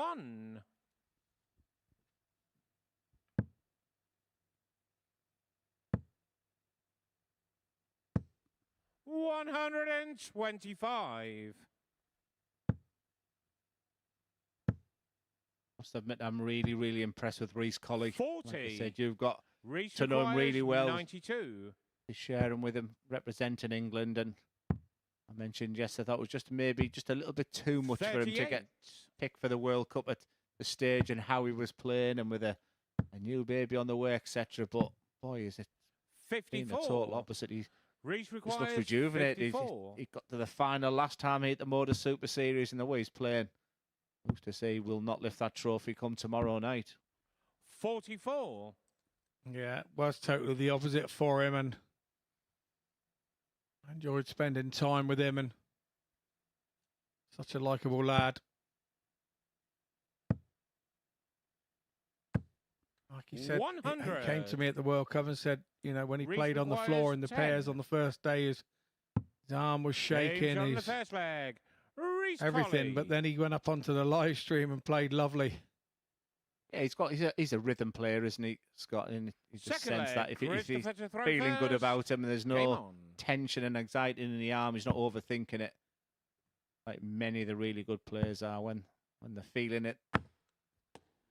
He's demonstrating to me he's got that B game as well these days. I've always known he's had that game where he can go and just demolish anybody. But, you know, he's winning without being at his best as well, and things are looking good. 68. And again, we keep saying he can now be the first player to 12 points, and when you get to 12, 14 points, you know, qualification's almost done and dusted. 120. Frustration for Tunders here. Seems to be playing against Colley with just the 2 darts just recently. Tunders. 100. Like it. No, he sneeded that. That's still my line of the week. 100. Only because it took me 3 seconds to think. Has he just said that? That's my dulcet tones. You couldn't tell. Couldn't tell. But there we go. 95. Yeah, but after 5 days, I give my assessment of Gilbert VDM. And Scott, your assessment 95. of 5 days of seeing this very likeable Tunders. Yeah, I do like what I see, and there's bits of him that I like what I see, but we know that sometimes he does 140. over-enjoy. He likes to see where the cameras are, but that's because he's a Super Series fan and watches it an awful lot all the time, and that's nothing wrong with that. But for me, the top end of his game, and when he can get that consistently, he is a match for a lot of players. 86. That would have been a real good time because Tunders has been the better player in this leg. Can he see it out? 9. Reece requires frustration 12. is evident. Reece, Colley looks cool, calm and collected. It's going to go to double one now, and that will hurt Tunders even more than going smack bang in the middle of double six. Things are going well for Reece. Colley might be shaking his head there. Third leg, all about Reece qualification. To throw first. Game on.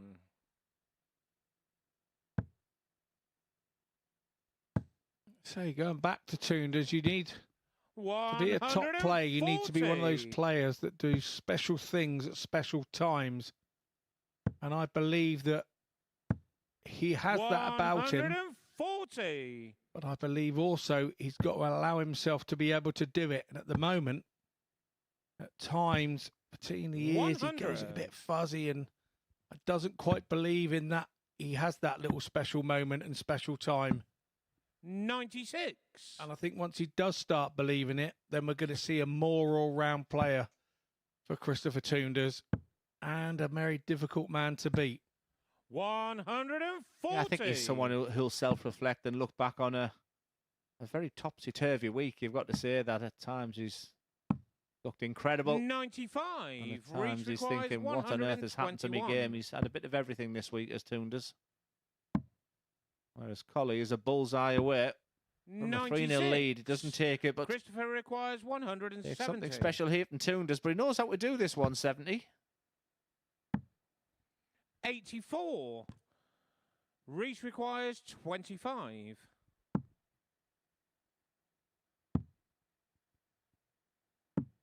Game on the third leg. Last start, Merchant, Colley. Reece Colley. You don't mind what double it is. It was double one last time, double two this time. Fourth leg. Christopher to throw first. Game on. See his dad outside and his mate this morning before we came in, and to say his Achilles heel 96.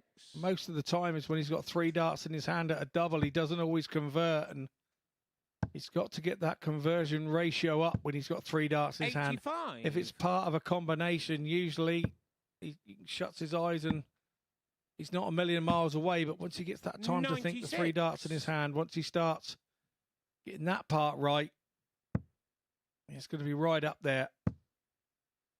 Definitely a more mature player, and it's great to hear that his dad is here as well. He was, like I say, he was a terrific supporter here last time, and that can give you that extra couple % when you're up there. 95. Getting very, very close to the stage where we will be seeing and confirm that Reece Colley will be there come Saturday night because he's doing everything right.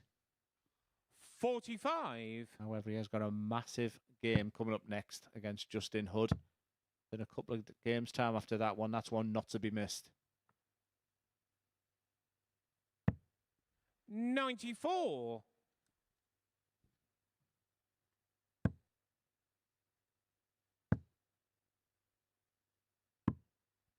105. Christopher requires 120.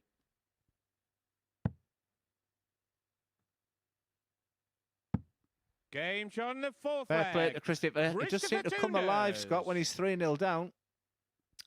Yeah, but this is what I say about special players doing special things. Fifth leg, it's Reece. The easiest thing to do there for a player at 3-0 down is to miss that 120. To not quite throw the last dart right, to think, oh, you know, I'm having no luck 59. or whatever. And he doesn't do that. He you know, you can't teach what we've just seen with that 120, because the easiest thing to do is go and miss it and walk away and go, oh, I've just been done 4-0. And he doesn't do that, and that's what makes me think there's more to come from him. Yeah, I mean, you can look at dissecting everything if you're a bit of an overthinker, but that 120 for me was about instinct, and that 180 there from Reece Colley is just pure quality. Just when your opponent's getting back in the game. Stay there. 56.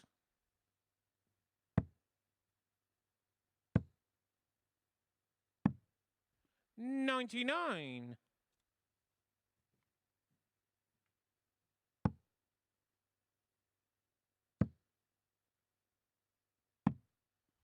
59.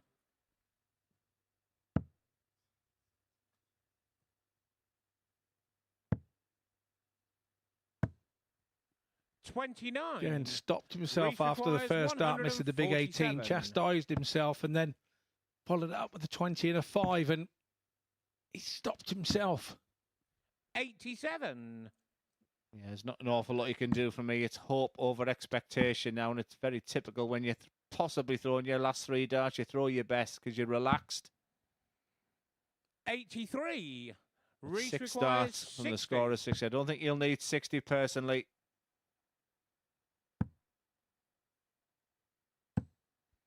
20.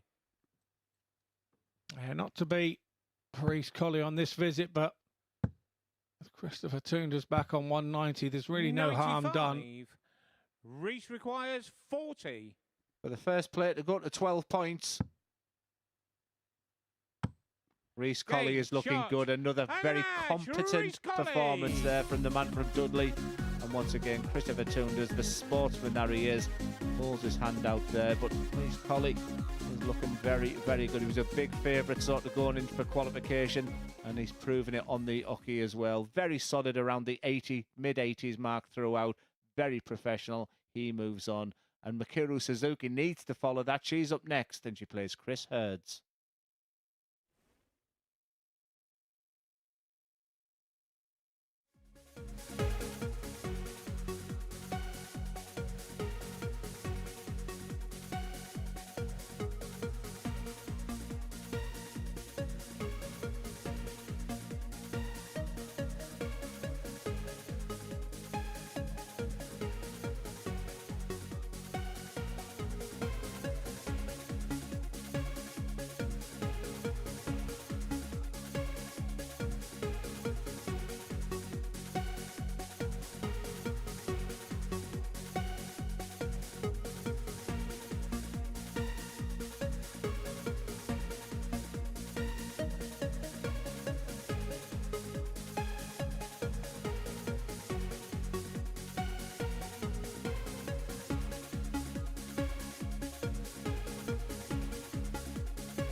Hi there, hello again. Welcome back to the MODUS Super Series, where the players are battling it out in Group C to try and join Chris Gilliland at finals night tomorrow. And the first 6 matches have been completed. Here's what's happened so far. Justin Hood, the league leader overnight, going down 4-2 to Gilbert van der Meijden in the opener. Reece Colley, no such trouble for him, a 4-2 win against Chris Hurds. It was also 4-2 in Game 3, a great win for Mikuru Suzuki in that one. Her victory over Christopher Tunders came courtesy of a couple of big finishes as well, starting off the match with this sublime 160 checkout, getting the 2-time world champion off the mark in the game.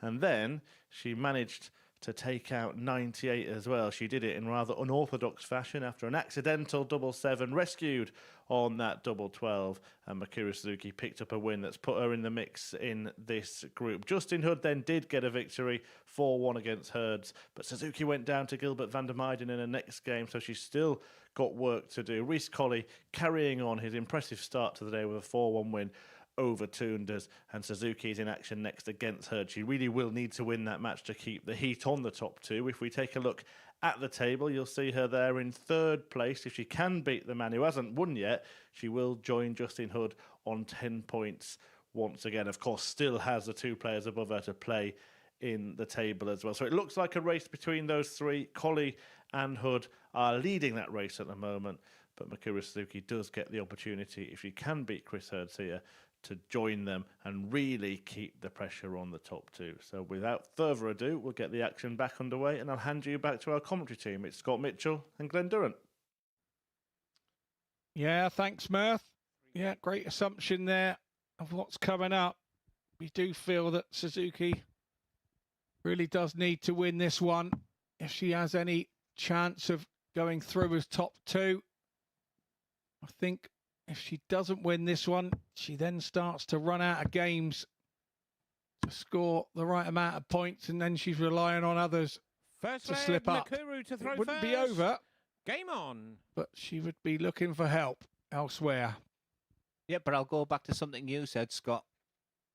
The better the player she plays, the all of a sudden she really produces her best art as well. So I don't think she'll be playing Reece, Colley. 23. If it can get down to a shootout against Justin Hood, she'd take that. So maybe this could be the real Achilles heel, because, like I said, now it's the word expectation. She's expected to win this game 60. against Chris Hurds, who's just having one of those weeks that you just dread when you go on that stage.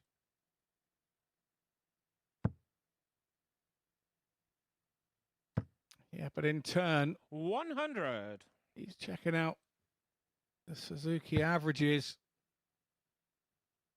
It is a game that he would fancy doing well in, because although she's been 122. playing great and finishing nicely, as you rightly say, and we've noticed when a player goes off, she goes off with them. So 125. a more than doable task here for Chris Hurds. He's chasing a little bit of something to 55. take home so that he doesn't go home with full negativity.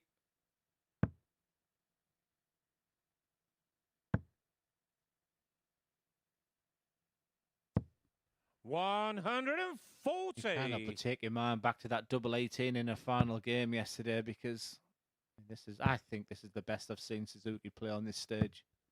100. Yeah, there are Mikuru definite requires positives for Suzuki 113. here. I mean, it's something that Fallon, that Mikuru and Lisa and 50. the rest, Chris there's just no requires shock when it's 164. male against female, man against woman, etc. now, is it? No, and that's bullseye now for Hurds. 139. not a million miles away. Mikuru requires 63. He's definitely been better today's Chris Hurds. So let's not get those results. But 57 left for Suzuki. Only the one data tops. 23. Chris requires 25.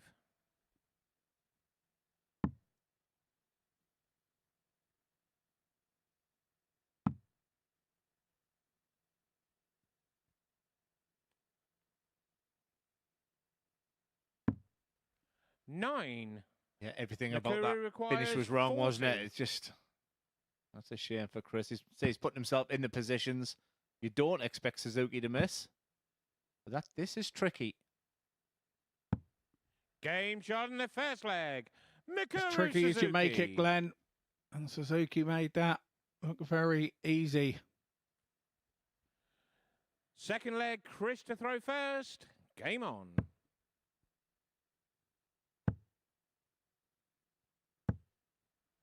$140. I'm sure I've just heard in my ears there from our production team. If he loses here, same amount that Glenn lost on the spin. Wow. So disrespectful. Anna. 123. Yeah, but what a place to have your name alongside. Former Premier League winner. Has the same amount of wins as 60. Henry Deacon on that stage.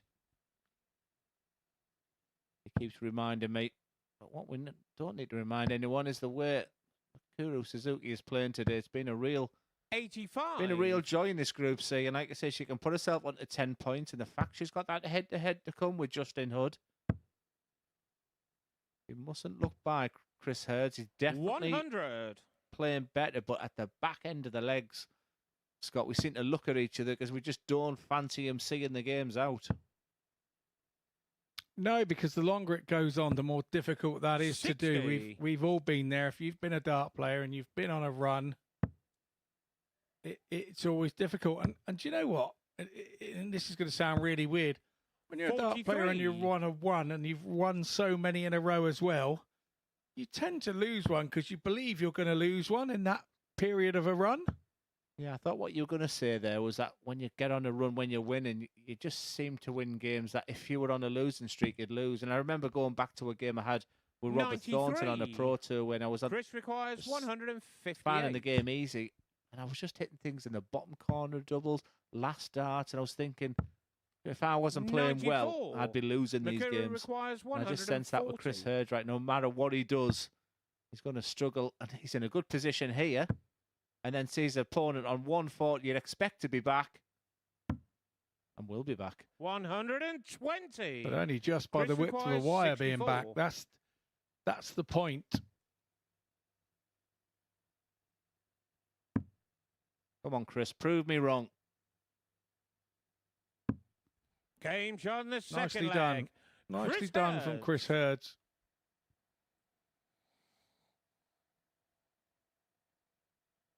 Third leg, Mikuru to throw first. Game on.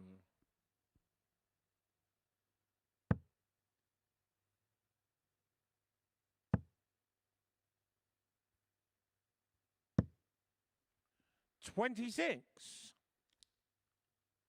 Yeah, I want him to change that nickname from Hurdsy to Thor or Thora. 60. Laura Hurdsy, you like it. He won't. He'll probably catch you a clout on the way out. But, yeah. 140.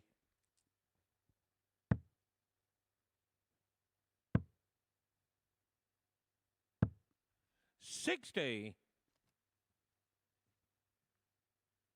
As we mentioned yesterday, Chris Hurds from Pristine, as Scott mentioned earlier, currently playing in the Super League side with his practice partner Jim Williams and Damon Hette. 55. Not a bad side to walk into as a basis as an away team.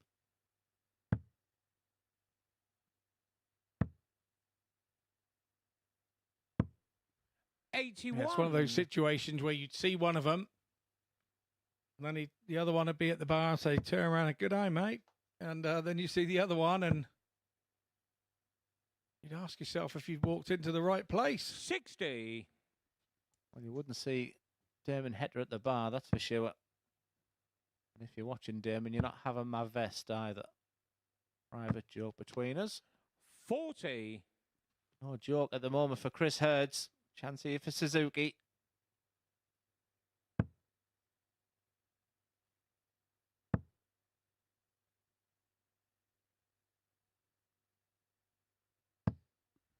$41.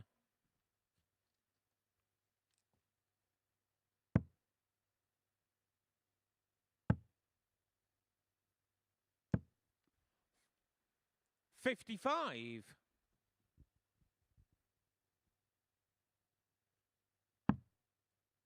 That's downstairs on the 179. And a little bit scrappy in this third leg here. 99. Treble 20 means a big advantage to Suzuki, but Chris Hurds can possibly sense a chance in this match. 100. Mikuru requires 80. Good last start there from Hurds. He managed to get it over those first couple of blockers. And Mikuru now, we look at, she's bust.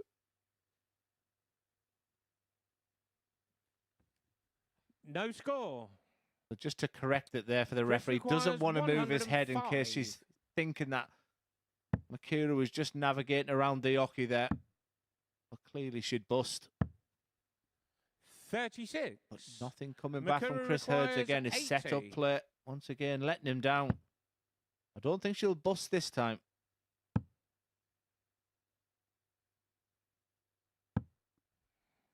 From the Game sublime shots to in the the ridiculous. Suzuki leads Third 2-1. leg. Mikuru Suzuki. Fourth leg. Chris to throw first. Game on.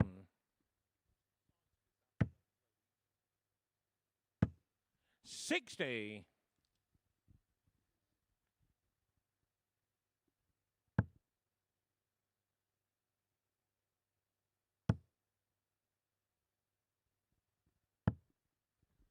$55.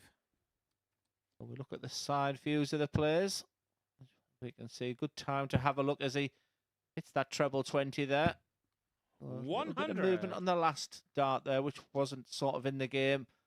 His game yesterday against the very elegance. That is Mikuru Suzuki. Very high elbow, which a lot of the Asian players have. 140. And that might have something that Scott Mitchell mentioned on Monday, the fact that the throw from 8 foot, just to generate that power by increasing the 26. level of your elbow there. What a beautiful follow through is the one thing I want you to look at there. If you're going to throw a dart, must throw it and let the arm extend throughout. 95. Guess only Johnny Clayton, Dave Chisnell, they're the ones that don't have the full follow through. They're sort of very wristy fingers. I mean, with Dave 60. Chisnell, it's virtually impossible to dissect his throw. Everything's wrong about it. Yeah, he's one of the biggest 180 hitters ever.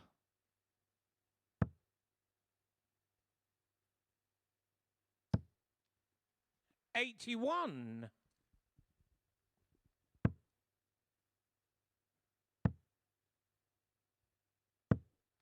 $100. Mikuru requires 130.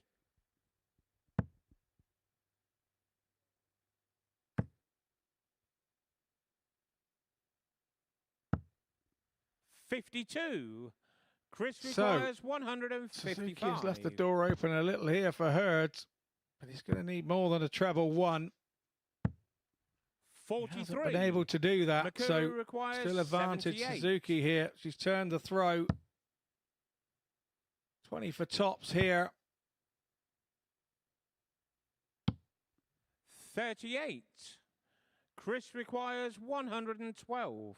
Chris is just going through that moment where nothing seems to be going right, but there's nothing better than a big finish. That's a great marker on the treble. Just not happening for Chris Hurds again today. 56. Mikuru Suzuki requires 40. For a 3-1 lead. Game show on the fourth leg. Mikuru Suzuki. She now has the darts to try and Fifth leg. Mikuru to throw first. seal the match Game out. on.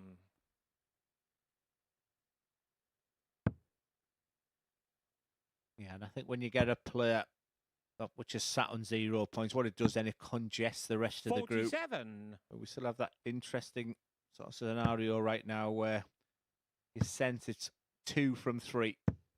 180. Thrown at a terrifically fast pace there for Chris Hurds. A lot of frustration and anger in the 3 darts.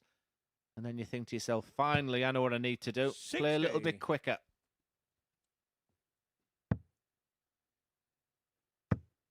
This would be the most remarkable 9-darter that we've ever seen on this stage, because Chris Hurds has played 7, lost 7, absolutely struggling in this game, and from absolutely nowhere is on for perfection. You have to say he's thrown caution to the wind with those first 2 throws. 141. We're all on this. That was 41. That was a bit of a snatch there for Hurds, wasn't it, for that first dart? I mean, to be a little bit boring here, I mean, the situation and the seriousness, you walk up there and your heart rate is going 10 to the dozen. You struggle to manage it. 100. That's exactly what happened to Chris Hurds right then. And then how many times do we see people on the 9-dart to lose their leg? 80. Mikuru requires 114. For the leg and the match. It was all about Chris Hurds with the 2 maximums. But double 18. 78. Chris requires 20. A royal smile from Suzuki there, but this is to stay in it. To take us down another leg. Double 5. 15. Way under. Yes, I feel you're Mikuru paying Chris requires Hurds 36. for the neutral and this group. Mikuru Suzuki does move to that 10 points and makes it very, very interesting. Do we have that scenario where it's 2 from 3? Plenty to think about for Mikuru Suzuki, but also for Reece, Colley and Justin Hood. But for Chris Hurds there, we nearly had a little bit of magic at the end, but the Achilles heel being the doubles. Suzuki was the better player throughout. She is looking good. Big, big game coming up next. Don't miss it. It's top against second. It's Justin Hood against Reece, Colley.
Well, this is the big one. The two players at the top of the table battling it out. And if Reece Colley can get the win here against Justin Hood, then you'd have to say he's pretty much as good as through.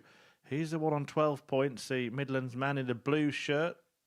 Completing his practice starts now. He's already got to 12 points. 14 should be good enough to get through from this group, and he'd be just a win away from guaranteeing that place at finals night where he was runner-up last time out. Justin Hood, however, well, if he can win this one, he'll go level on 12 points with Colley at the top of the table, 2 clear of Mikuru Suzuki, who's chasing them down. We are going to have some kind of race here because one of them's got to lose, and Mikuru Suzuki still has both of them to play. It's going to be some climax. Strap yourselves in and enjoy the ride with our commentators of Glenn Durrant and Scott Mitchell.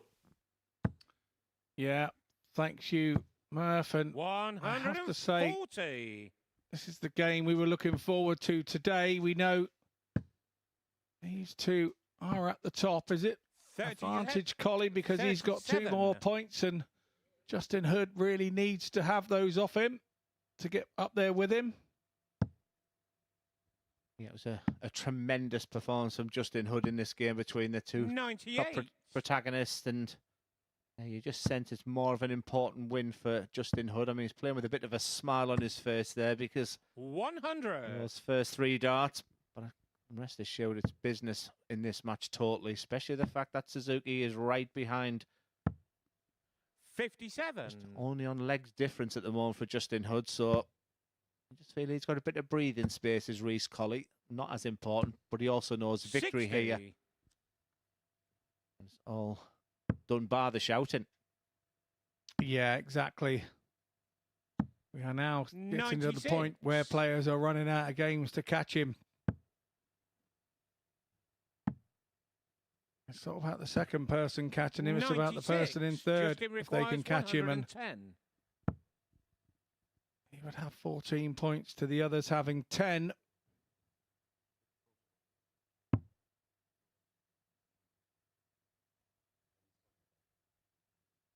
I thought I'd miscounted there. Let me, yeah, it was 56. I was looking at the 16s bed there. 78.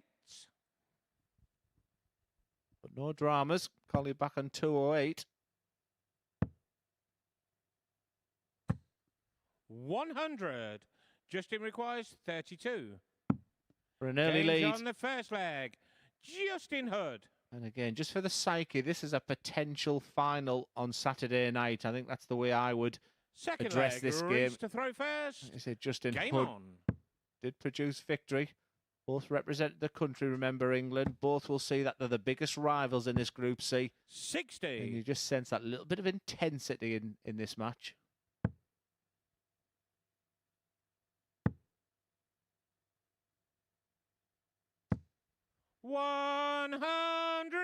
Tidy 180 there from Justin Hurd. 8th of the week. He had 4 yesterday. 44. He had 4 today as well now.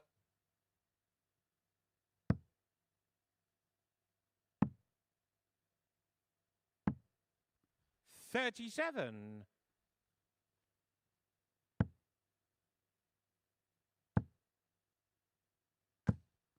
$100. Justin Hood has already stolen the throw in this one. 96. Got 100 ahead, so difficult moments for Reece Colley. Not often we've said that in this Group C campaign. 100. No, not often at all. And 58. Hurd doing all the front running here. The first part of this match. 58. Justin requires 130. We've had the big fish. Are we going to see the small fish? I'll give him a cardboard box. Game shot in the second leg. Happy Feet takes Justin the little Hood. fish. 5-5.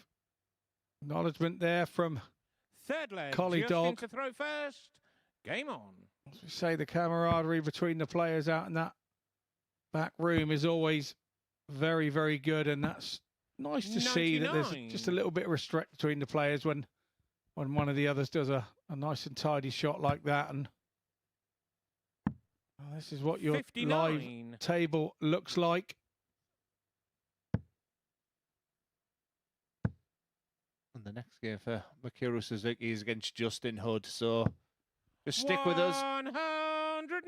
We'll keep you up to date with the permutations, but right now, I just sense, Scott, that when Justin Hood needs to produce something, 140. it's in the locker at all times. I guess the frustration thing that he doesn't do it all the time, but it's a marathon, not a sprint, and you know all the old adages there. But I'm 98. liking what I'm seeing from Justin right now.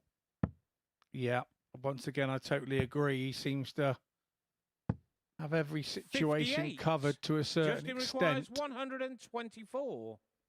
This is a dominant display so far, averaging over 103. 92. We're talking about winners of groups here and going to Saturday night. We mustn't forget Chris Gilliland. He was really dominant in 100. Group A, Justin and requires 32. he'll be sat there chomping at the bit, Games waiting on to the go. Third leg. A couple of Justin days Hood. off, feeling fresh as a daisy. Yeah, Chris Gilliland, I don't think he'd have been Fourth too leg, nervous of what he's Reece seen to throw today. I think first. he Game may on. look at these two as his main opposition. The Group B last night, Ryan Harrington was the 100. star attraction in the end, but I think at times it lacked a little bit of quality Group B.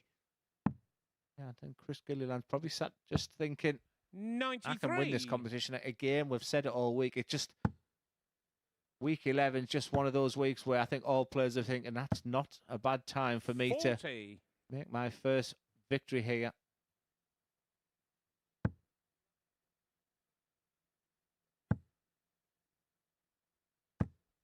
$140.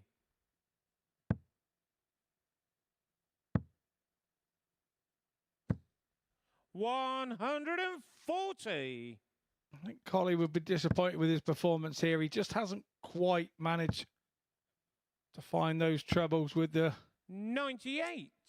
fluidity that he needs. But then you've got to pay credit to Justin Hood because he's done everything he can to stop Reece hitting them. 140. Justin requires 170. Yeah, when your opponent's hitting 104, sometimes you've got to give the credit. So fair play to Colley. He's not giving up. He knows the importance of every leg, because it could go down to leg Reece difference. Requires 81.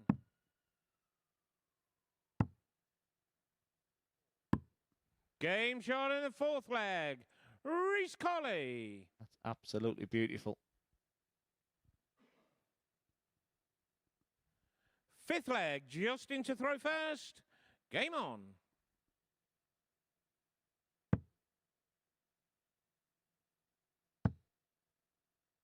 Yeah, really enjoyable game. Sometimes it can build up a clash. 140. A clash of the Titans, and first against second, and the real implications for someone like Reece Colley, where victory 100. here puts him to 14 points, 4 points clear. And sometimes it can not always live up to expectations, but this has been enjoyable, and a lot of it's been down to this man. He is absolutely flying and averaging 108 at this moment. 318's in the game. 96. Justin Hurden. That's not showing intent towards the end of this group. I don't know what is. Well, the averages are stratospheric. The checkouts, no one's missed a double in this game. Game of the week. 42. Justin Hood. Justin requires If he can hit this 36. first dart, he has put a statement out.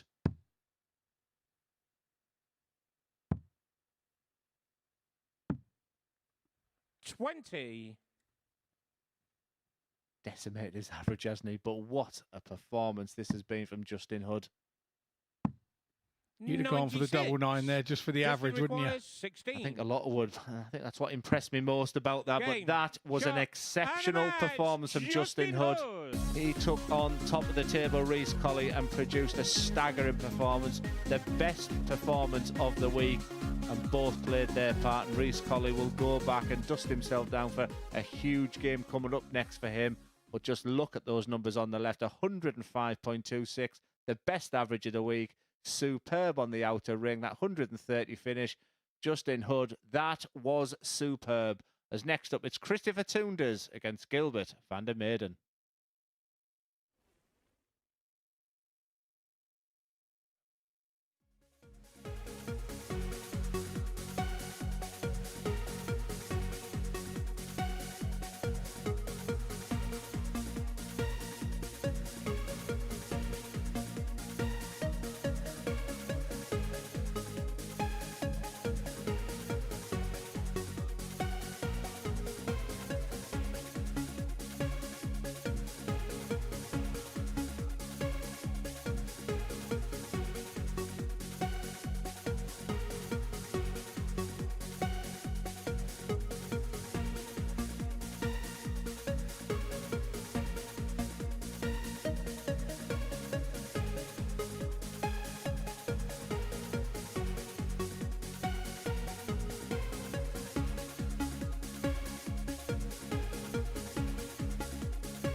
Welcome back to the MODUS Super Series, where we've just seen a big win for little Justin Hood, getting the better of Colley to move level on points with Reece at the top of the table.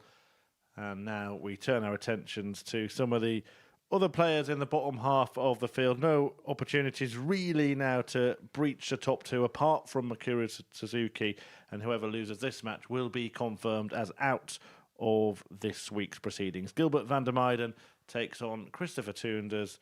And talking you through the action, it's Glenn Durrant and Scott Mitchell. Yeah, thanks very much, Murph. Yeah, it was an impressive win in this previous match there for Justin Hood against Reece Colley. Colley above him in the score table on the league table, and he really needed to gap that, so he had to stand 96. Up and be counted in what was that top of the table clash, and his mind was in exactly the right place. And to do 105.26 as an average 99. To make sure you won that game and put yourself level at the top, and just gave that little gap to turn the pressure 80. Back on Suzuki for when she next comes to the board. But Gilbert VDM and Christopher Tunders have played each other 4 times this week already, and it's 3-1 in the favour of Tunders. And 55. Yesterday's meeting was a 4-2 advantage to Tunders, and 43. He didn't have the average. He didn't have the throw as well. So today he's got the throw. So on current 100. Form, you would say he should win this one, but we've seen a different Gilbert VDM today. 137. And he's really hung in there, hasn't he? Yeah, could have been so much different for Gilbert as well. And I think for both players, they're not asking too much here. 139. Gilbert requires. You've already done it once, Christopher.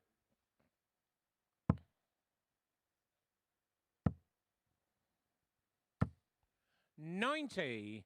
Christopher requires 31.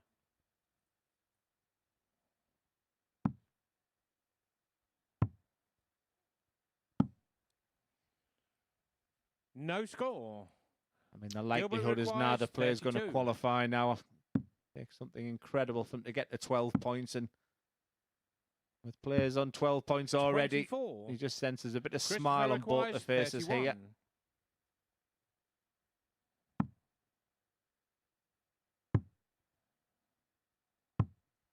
$19. Gilbert requires 8. He's had 2 attempts at the 31 as Christopher Tunders, and Gilbert VDM absolutely fluffed his line. So it was only right that Gilbert VDM just put him out of his misery there a little bit. Second leg, Gilbert to throw first. Game on. I have to say myself and Scott, we do reminisce about the old sort of BDO days, and with the Dutch Open being on this week. 100. I've also kept one eye on that. And my thought process is, I wonder if the pair of these have any interest, if they're not going to qualify now. 95. Of heading over to Assen for the singles tomorrow, because, yes, they've had a week of practice as well. 100. I wonder if that's on the agenda for either player.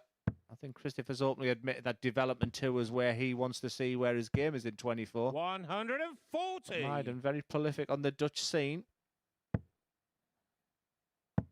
Yeah, very much so, and it's a platinum event in the WDF rankings, which means the winner heads straight to the World Championships 96. By right. So that is the way and the reason the entries are so high. Christopher requires. Although they've always been high. The Dutch Open is just one of those where every little town and village in Holland is represented at the Dutch Open 81. With a little dark club, Gilbert a cafe bar 96. Or whatever.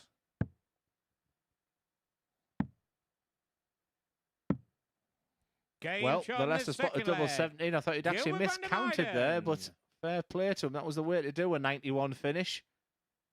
And like you said, you can bookmark that double 17, because I don't think we'll see it again this week. That's how rare that you see that double going, but played in fantastic spirit between them here.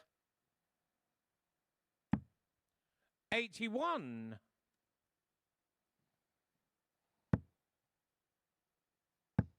don't know about you, Scott, but I'm sensing these two have been practicing with 41. each other in the players' lounge. They're very comfortable in this game with each other. Lots of smiles.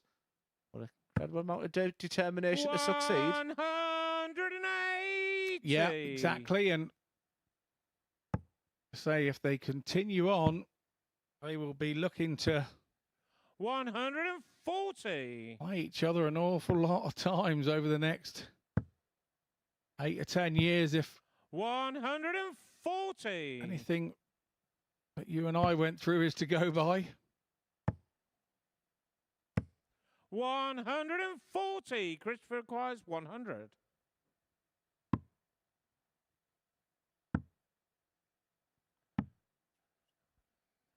$48.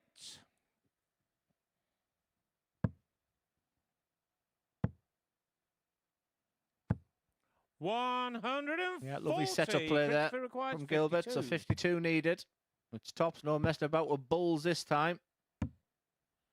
Game And that shot just in the creeps third in, leg. sneaks in at the bottom of the double 10 there for Christopher Tunders. I guess I've really enjoyed him as a person, Fourth as a leg. player. Gilbert to throw first. I just sense in this game on. here, just has a real feel of just two mates having a throw down the local pub. 94. Yeah, he's been a breath of fresh air to the Super Series this week, hasn't he? And 93. yeah, okay, it may not have gone the way that he wanted it to, but I think he goes away a more rounded player from what he's 83. learnt this week over the 5 days, and the constant playing that there are elements of his game that he needs to 84. work on, and maybe there are elements of his mind during the game that he needs to work on. 140.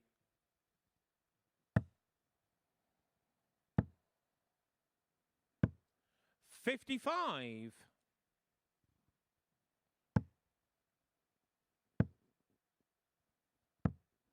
$98.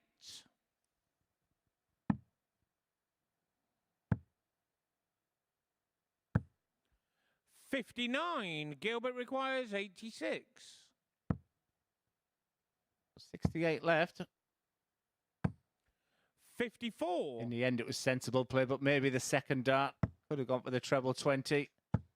See the smiles on the face. I think you'll stay there. 121. If Gilbert he hadn't have requires looked across at 32. the scoreboard, I think he'd have hit another 180. Game shot on the fourth leg. Gilbert van der Meijden. Lessons to 3-1. I'd just like to sort of talk about the sort of psychology of the game in a sense that you can see that so much Fifth relaxed. leg, There's no Christopher tension to or throw anxiety. first. They're just Game on. enjoying each other's company while they play the darts here. So that's why I wrote a book recently called Reverse Psychology. 180. Please don't buy it.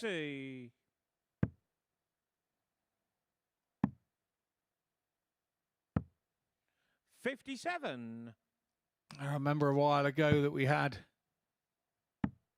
Dom Taylor and Tommy Morris in the same group, and they had a 96. real whale of a time up there and enjoyed each other's company and had a good game. I think Dom Taylor went on to win the group, but 100. But you can learn a lot, Scott, because if they are enjoying this, then the art, I guess, is how do you get to feel like this under very difficult circumstances where you're taut, you're tight, you're tense. 55. to a certain extent, the pressure that is in a game, you do bring on yourself. It's a mindset that you bring on to yourself. And 170. And I've had games on a Monday night in the Dog and Duck League that were more nervous than ever playing in a Lakeside final because I convinced myself it was such a tough game. It's been a fabulous game. It could have been a sensational 96. ending there for Gilbert van der Meijden, who's really showed his class 65. today. 59 left. It's tops to keep this match going. Game And gets shot there in the fifth end. A leg. rapid pace. Christopher Tunders. Less than 9 minutes played and already 5 legs have gone. And when you think about and a real enjoyment, and it's an enjoyment to watch them as well, because let's be honest with you, when you're seeing two players play very quickly, it's good 100. for the customer watching as well and the fans. 138.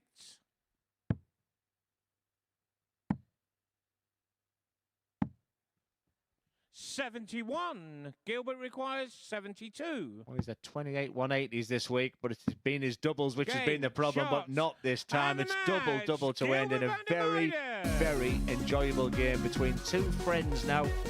Clearly, they really enjoyed this game, and the big smiles on both of them there. They gave it rock all between each other, and it was Gilbert Vandermeiden who got over the line. And look at the numbers he's posted, 96.6, playing with real freedom in that game. And Christopher Tunders, I've got the sense he really enjoyed that match as well. But it's Gilbert that gets over the line, and it's another big game coming up next, one not to miss. It's Justin Hood against Mikuru Suzuki.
Welcome back. It's that time of the day when Scott Mitchell joins me for a little chat about what we've seen so far.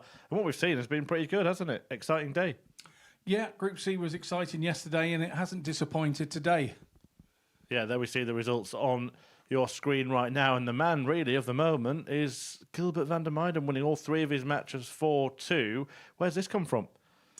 Well, I think Glenn and I touched on it, where he's been playing tight all week and been trying, and it just feels like he's sort of done all that and given up on all that now. He's going to relax. He's going to enjoy himself here at the Super Series, and that little shot out there shows that he reacts to anything that's going on the board, and when he stays in that rhythm, he can hit pretty much anything. Yeah, the speed of the counting there was absolutely superb. The big match, of course, was that one between Reece, Colley and Justin Hood at the top of the table. And Colley won that. He'd pretty much be through now. But Justin Hood put in an absolutely stellar showing in that one, didn't he? It was one of those where the result really didn't make a big difference to Reece, Colley, but it really started to look like a must-win game for Justin Hood, and he really applied himself well to that game. It would have been one that's very easy for them to have lost their way, and he could have, I'm playing my mate and this, that, and the other, but he didn't. He got his head on. He said he was going to smash people, and that's probably the game that he did actually smash somebody. Yeah, we'll come back to the top of the table in a moment. I do just want to get a word on Chris Hurd, because he came close to providing a moment of magic, didn't he, today? Chris Hurds kicks off with a 180. He's going to follow with another one. But Scott Mitchell, you're going to talk us through what happened in the third visit, because every darts player's been there, back-to-back maximums. You're waiting to walk up. All the tension's building, and then you throw the next dart. Your heart is trying to come out of your chest is what's happening. And it was a massive snatch. If he could have hit a 54 with a big jerk like that, it'd still been on. But he didn't quite snatch it wide enough for that. But it's a moment that he'll enjoy, because he hasn't had many moments that he's enjoyed here so far. And hopefully he can leave with a smile on his face and the memory of that and knowing what it feels like. And maybe he won't do that next time. Yeah, he won't be smiling now because we're going to show the table. So look away, Chris Hurds, or any fans of his, because still no points after 8 games. Christopher Tunders now second bottom after Van der Meiden's brilliant day so far. He's now on 8. But it's Mikuru Suzuki who it's really all about now. She has to play the 2 players above her in the table. We've seen her get a couple of decent wins today. Maybe that one that got away from her in the second match might be the one that harms her chances. But if she beats them both, she's going to be through. Can she do it?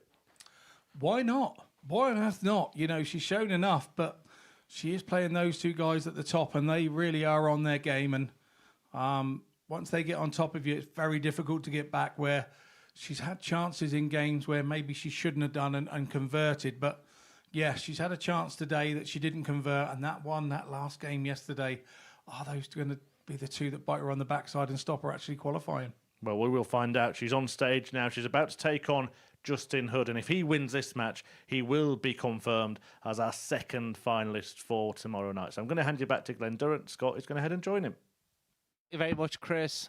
Scott, obviously, the words out of my mouth there for Justin Hood. He now knows a victory over Mikuru Suzuki, but like I say, for the neutral and just being a little bit naughty, it'd be nice if Suzuki could win, because we would have a sensational conclusion to what's been a brilliant Group C. I've thoroughly enjoyed every game, and fair play to the 2 young lads, Chris Tunders and Gilbert Van der Meyden. That previous game played at incredible pace. It was so frantic, so enjoyable, and a sensational way to end. But right now, it's just all about qualification. 2 from 3. Mikuru Suzuki has been brilliant in this Group C campaign, and it could have been also different with a double yesterday. But quite simply, if she can beat Justin Hood and can beat Reece Colley, she will be there tomorrow night. But that performance from Justin Hood against Reece Colley, averaging just shy of 106. Can he repeat that, Scott Mitchell? There is no reason why not, but unfortunately we've not been seeing 100 averages back-to-back this week. So the likelihood is, I like what I did there, I didn't even realise it. The likelihood is there that 81. Possibly not, but he won't worry about 100 averages. He'll just look into guarantee his. I got that just in time.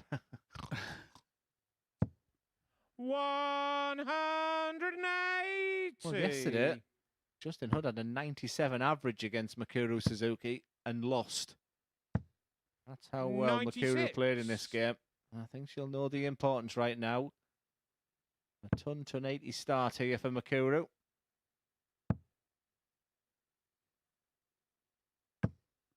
$100.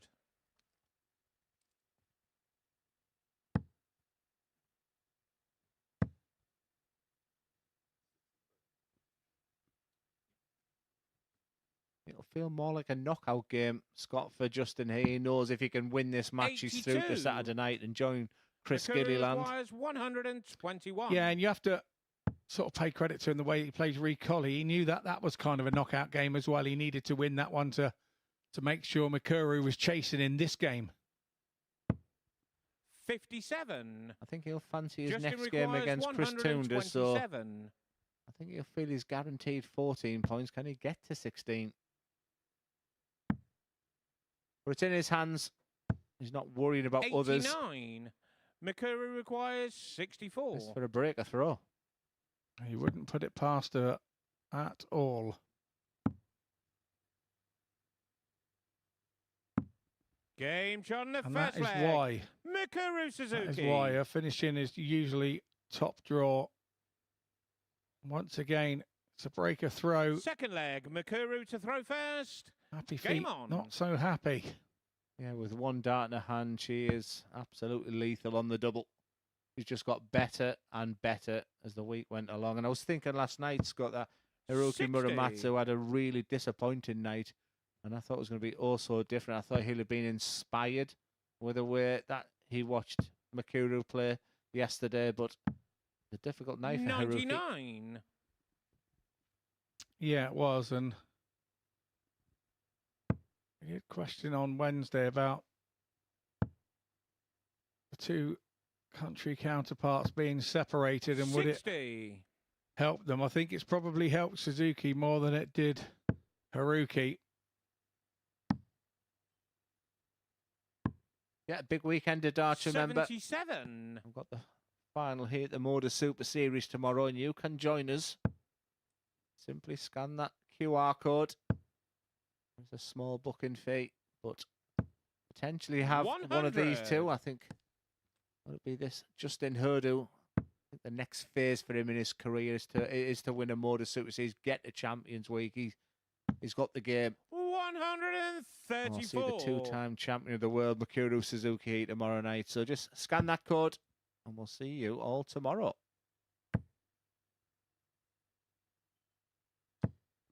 $140. He averaged 97, as I mentioned, Justin Hood, and right now he's averaging 97 and behind. Is it a case of 64. deja vu? Mikuru requires 141. Took the words right out of my mouth, exactly what I was just about to say. And the miracle was on a 141. 65. I've seen 149s and 160s from her. The 141 was more than in her repertoire. Well, Paul Hinks is here tonight. How are you about to see 127 in game?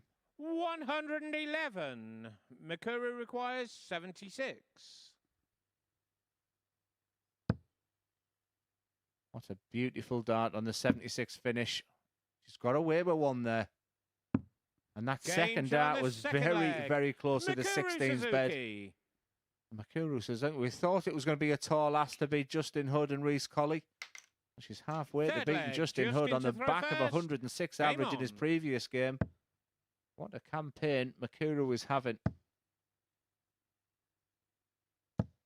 What do they call it? After a Lord Mayor's show, isn't it? Is that the saying?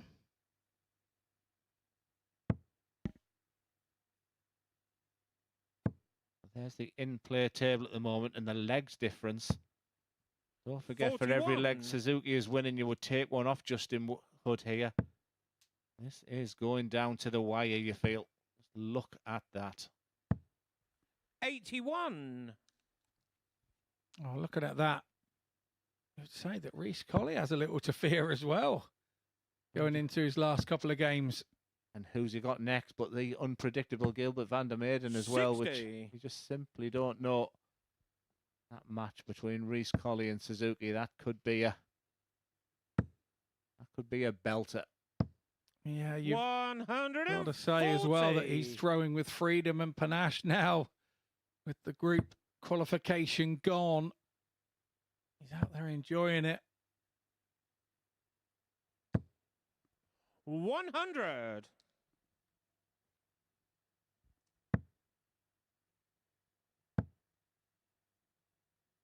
77 left. 78.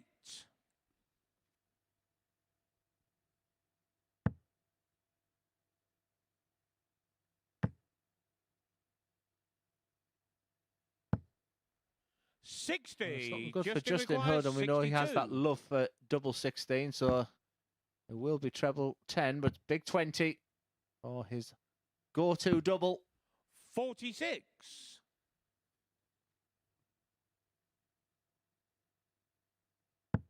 Suzuki way back on 240. Been good if it had been a 250, wouldn't it? She could have been a Suzuki 250. 100. Justin requires 16.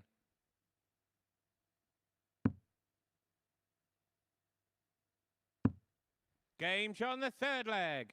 Justin Hood. And Hood reduces the deficit. Fourth leg. Mikuru to throw first. Game on.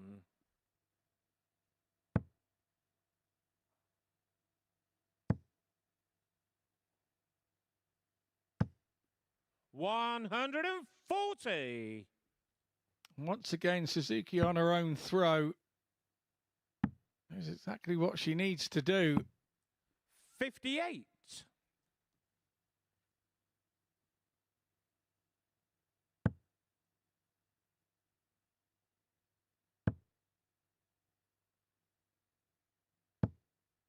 $70. And she hasn't had that lateral drift. Like I said, she's been extremely consistent. When that first dart went in the treble 20, expected it to follow. 100. But when you're watching that throw as a coach, it didn't look like she did anything different to hit those 2 5s. It was... What you can't see though, Scott, is right.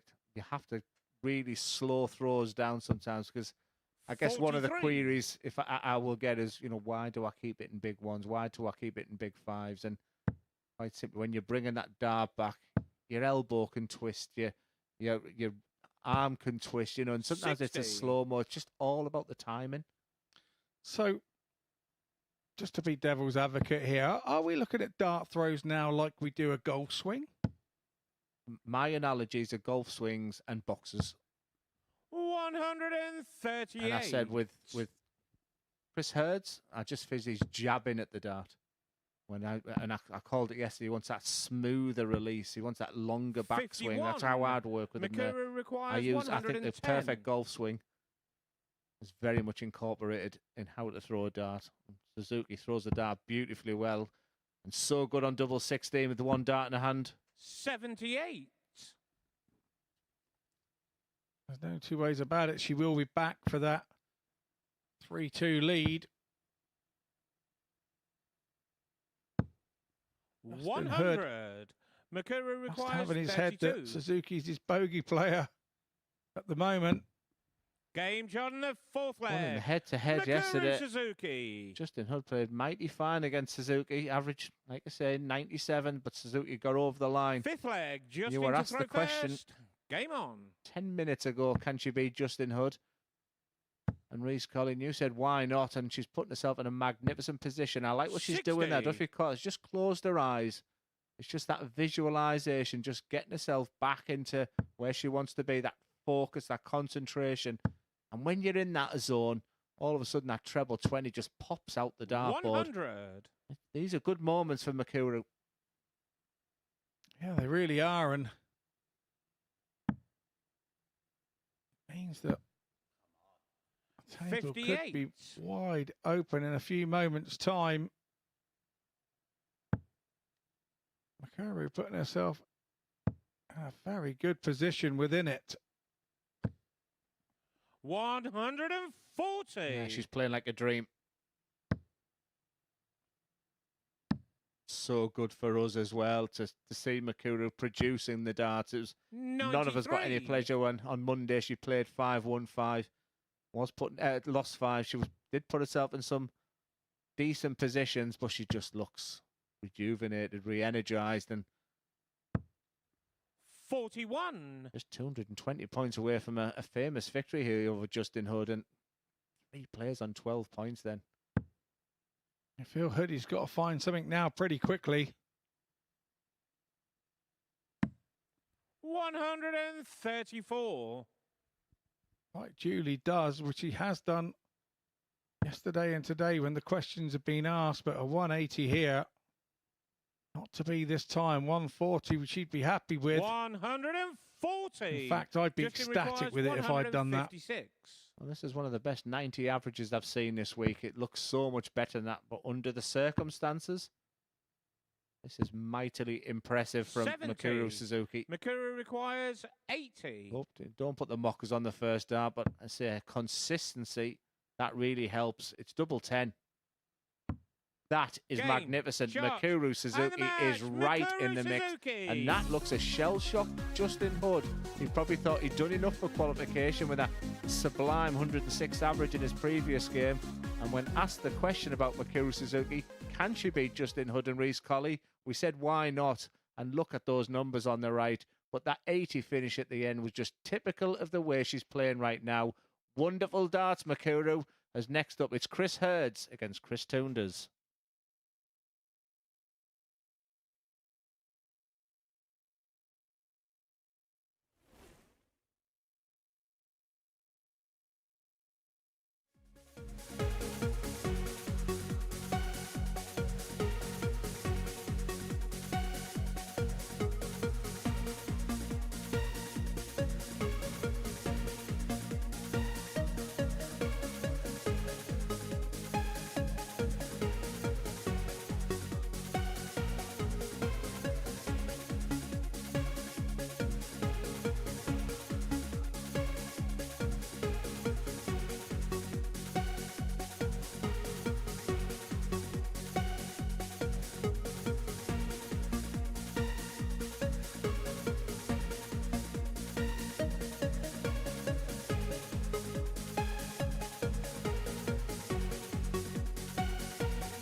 Well, folks, we have a race on our hands here at the MODUS Super Series. Mikuru Suzuki now, well, she's actually gone top of the table. She's level on points with Justin Hood, who she's just beaten, and Reece, Colley.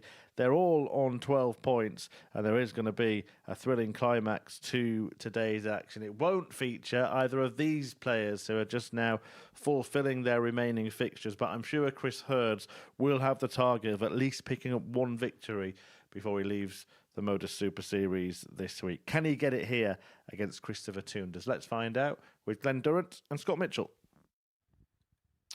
Yeah, that is exactly what Chris Hurds will be thinking. He has two chances to get himself a win. Leave with some confidence. 58. But once again, we don't know which Tunders will turn up. 100.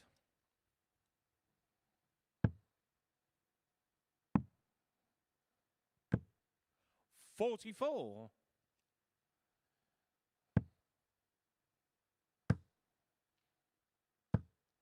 140. I think there'll be one player playing with freedom here, and one with that 8 losses on the spin.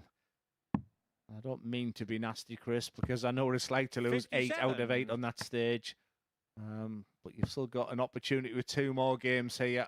Like I said, Chris Tunders is a player who's so unpredictable. 57. You don't know what average you're going against him. So, you know, Chris Hurds has a chance here. He just looks a little shell-shocked, doesn't he? 60. Yeah, he doesn't.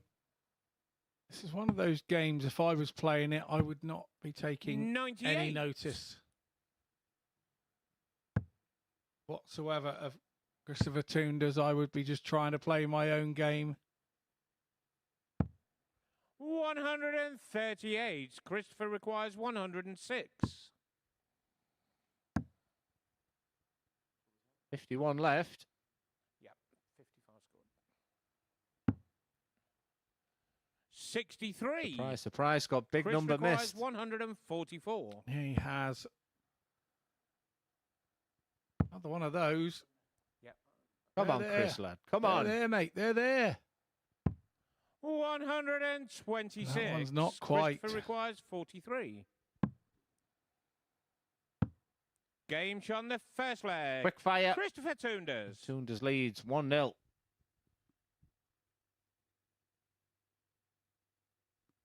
Second leg. Christopher to throw first. Game on.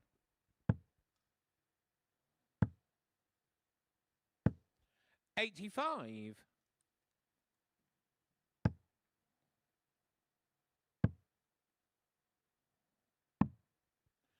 59.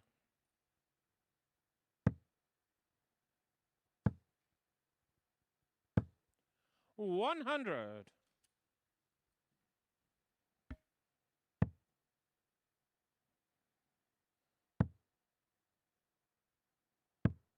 41. A lot of darts under the treble 20 for Hurds is the concern for me here. 100. I just think he's lost all belief. It gives that incredible moment with the 180s in the previous match. Like I say, he's very likeable, very softly spoken, very sort of Jim William-esque. You know, when you see him like that, you think of someone who's 60. brash and confident with a hair, and actually incredibly likeable. And it's tough to see one player. 58. Christopher requires 156. Like you can just have the one game, Scott, and then go back to your hotel. You've got to go through that whole 5-match, 4 or 5 hours process. 40. Yeah. What I would say to him, I can think of 1,000 people who'd love to be playing on that stage. 58. So you don't want it to pass you by and think it was just a horrific experience that you don't want to come back. Tunders will want to be back. 96. Chris requires 164.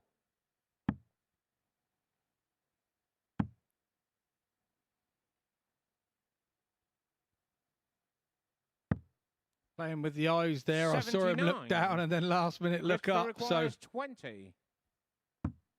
It's been a spotter's nightmare there. 17. Well, Chris made a royal requires mess 85. of that. Is it the bullseye? Yes, it is. Not even a consideration for the treble. 40. Christopher requires 3. Double one incoming. Game shot on the second leg. Tidily Christopher done on what can be Tunders. easily a dodgy little double there. Third leg, Chris to throw first. Game on.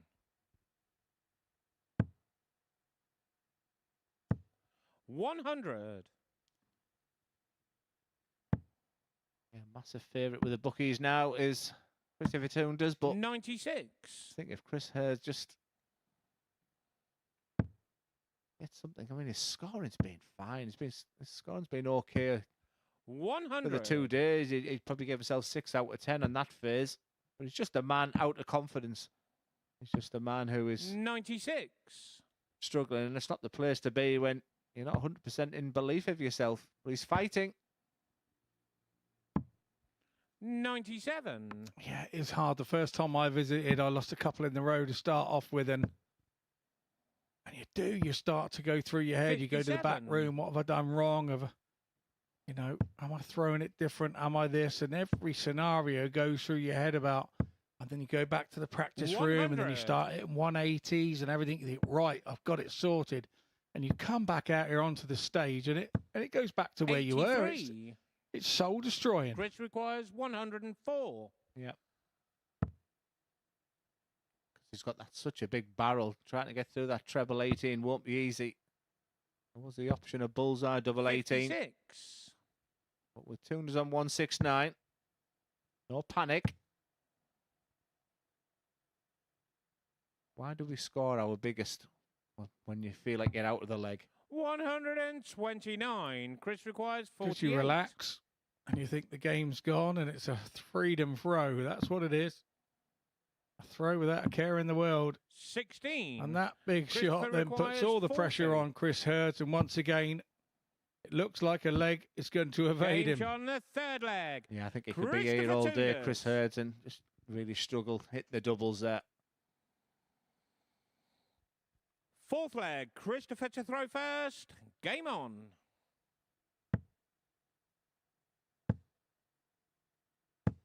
135.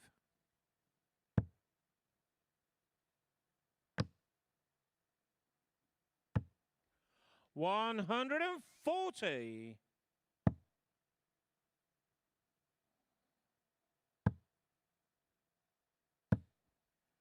43. Tunders all over it with no success. 44. A 2-horse race. I mean, he actually went out to 28-1, did Chris Hurds during this game. 55. The only positive thing I would say is that Tunders has been susceptible to that lack of concentration as well. This was a game I felt Chris Hurds, if he was going to get on the board, 55. could be against Chris Tunders, but that tension of when he was top of the table, Tunders, I think that's when he was really spraying them all over. 39. Whereas now I just think I think he's worked on his consistency very, very well. 58. Hurds is going the right places, just not quite hitting the right targets. 100. Sounds like Morecambe and Wise.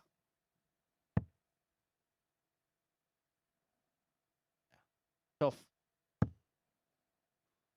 he's going to stay there as well because he ain't thinking right now. 41. And when he Christopher turns requires round, 129. probably slap himself in the head. 90 left. 57. Beginning of the end, you feel.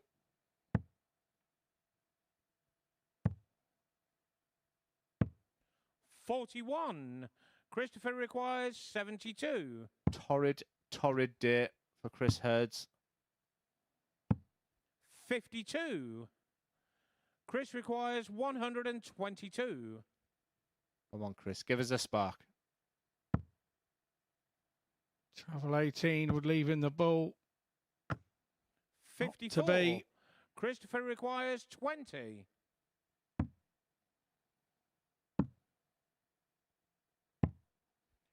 16. This is the thing with Tunders we didn't talk about that.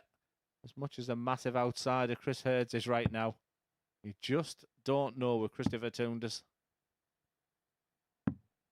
36. Not out of 5 again on the outer ring. For a whitewash win. 2. So Hurds come back to 32 to Chris save requires himself. 32.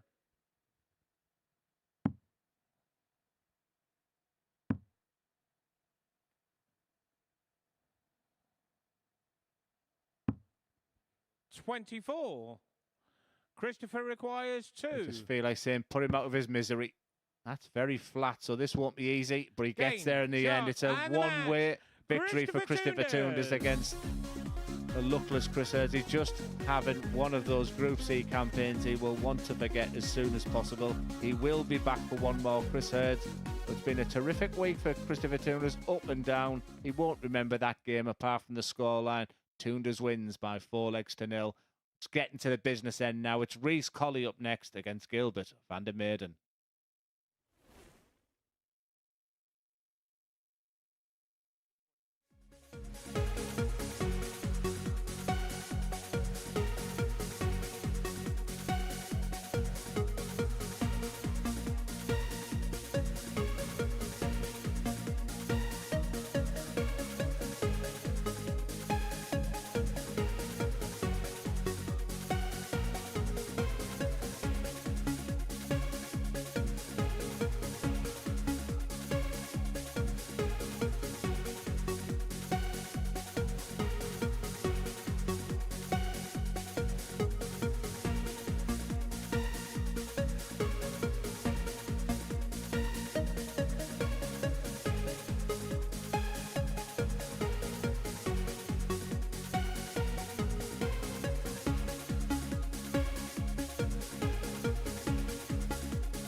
Hi, welcome back to the MODUS Super Series, where we are nearing the conclusion of Group C and sorting out which 2 players will go through to finals night. It's looking pretty good for Justin Hood. He is in action in the game after this against Christopher Tunders and almost certain of qualifying with a win in that one. But this man here, Reece Colley, well, he might have to win this game because he takes on Mikuru Suzuki in his final game. And what a day she's having. Still in contention to qualify, as is technically Gilbert VDM, his opponent in this one. He can still make it, but if he loses 2 legs in this match, then that chance will have disappeared. So 4-0 or 4-1 for VDM to keep his faint hopes alive, at least for now. Colley needs a win to move into 41. pole position and be the first to amass 14 points. Talking you through the action are Glenn Durrant and Scott Mitchell. Yeah, absolutely. 57. Murph, thanks for that.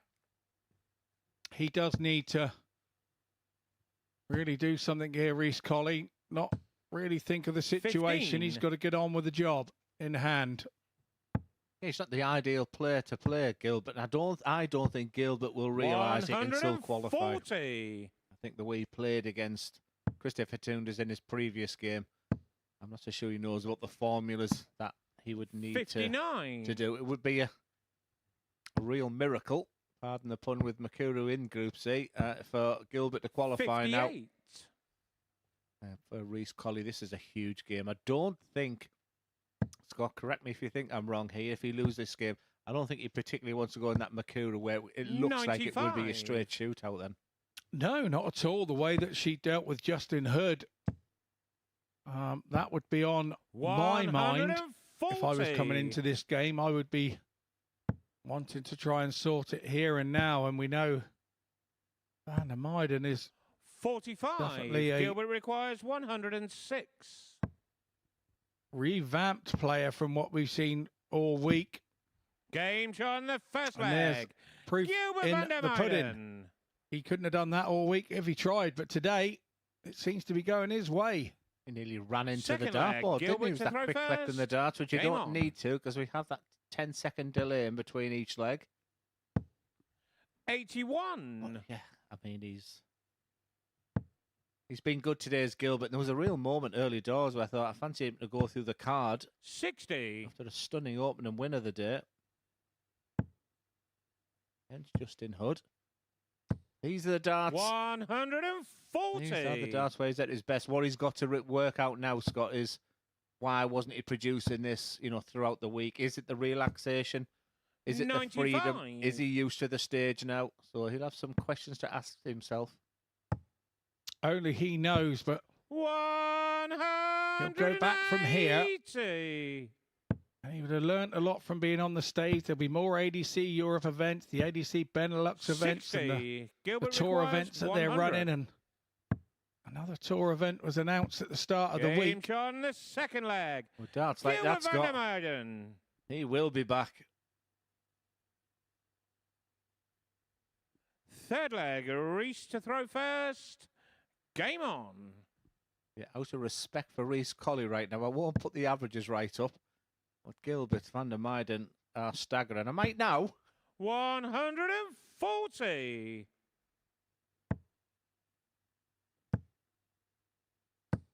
$180. Glenn scrambles around for record books. This is record average time here for Gilbert Van der Meijden. 100. Oops. Like you say, there is definitely 66.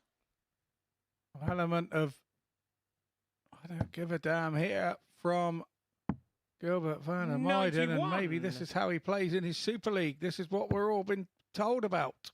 It's like a rat-a-tat pace. He doesn't want to stay downstairs. So good thinking the very last Reece second there. requires 170. Did say I felt he tired throughout the Group A campaign as the day went on. 134. Gilbert Fair play requires to Colley. 160. Yeah, well done, Colley dog. 128. Reece requires Absolutely 36. amazing darts on both in this leg. On Game fair play, on the Reece Colley. third leg. He was getting Reece battered Colley. there. But he stood up, and there's a counter punch of his own. Gilbert still leads 2-1. Fourth leg. Gilbert to throw first. Yeah, that's my Game former on. roommate right there. That's what he does. 140. But he is not. There's no let up 60. from Gilbert Van der Meijden here. Not seeing that leg dropped as a blip. He's just going on. 57. And the game's about millimetres, let's be honest with you. I mean, his rhythm looks fantastic, Gilbert's here, but the throw looks, very alike. 180. Just think he's enjoying his past couple of opponents in Chris Tunders and Reece Colley right now. 44. Yeah, nice pace to the game, which Van der Meijden really does like.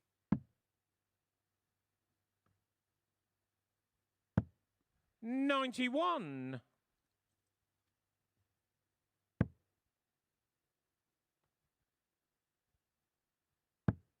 Just feels a bit like the rumble in the jungle, this one, because he's just been on the ropes as Reece Colley for 2 legs, but he could be moments away from being 2-2, where it's been all about Gilbert van der Meijden in this game, remember. He's been here before with a 160.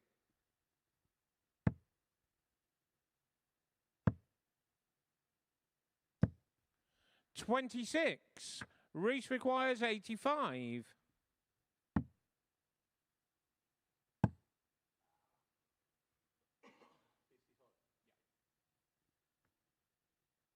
Big 15 will be the target area. 45. Once Gilbert again, requires Reece Colley 134. produces a stunning fight back here. I was thinking 54 tops here. 110.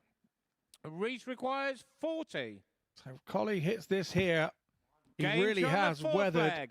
a Reece very Colley. big storm early doors from Gilbert van der Meijden.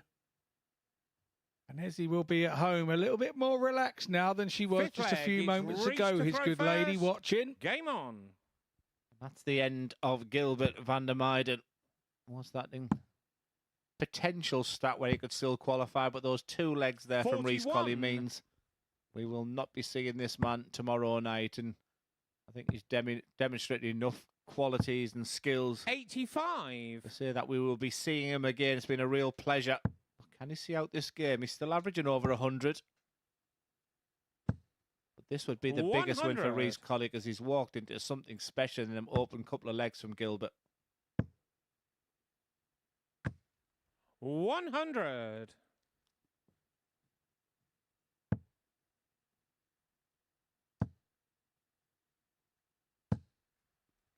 100.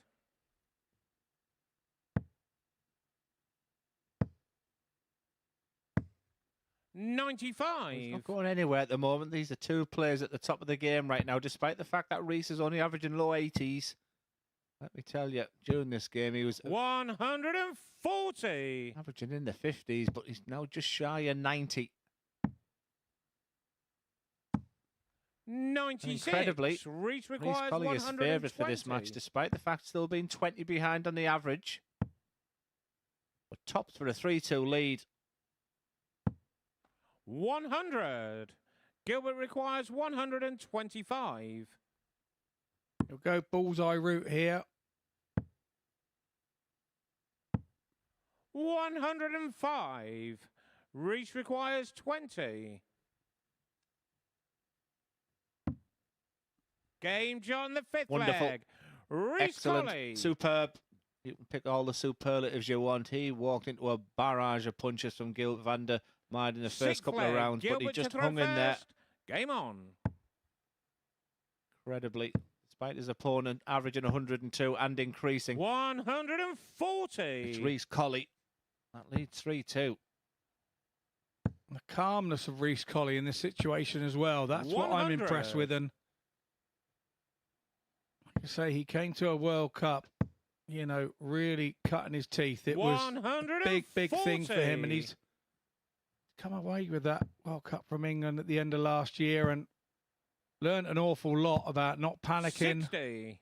not worrying about situations. And he needs to wonder what he's learned in the last 6 months of also becoming a dad has calmed him down. He needs to watch this game and see how different this one was to times before. Yeah, he made a facial mannerism in it. Gilbert requires Hey, 81. this is decent stuff, Gilbert. I think part of him would be thinking he would have the darts in the last leg. 65.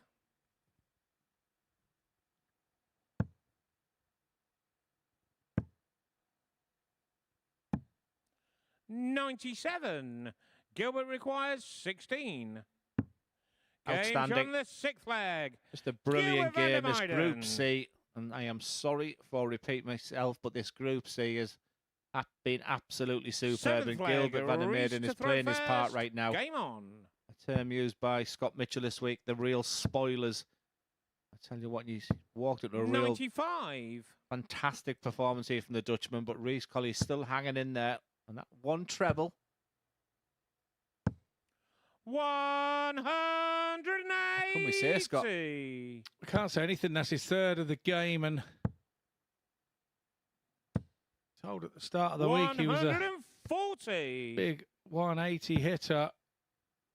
I think that's 31 he's got now.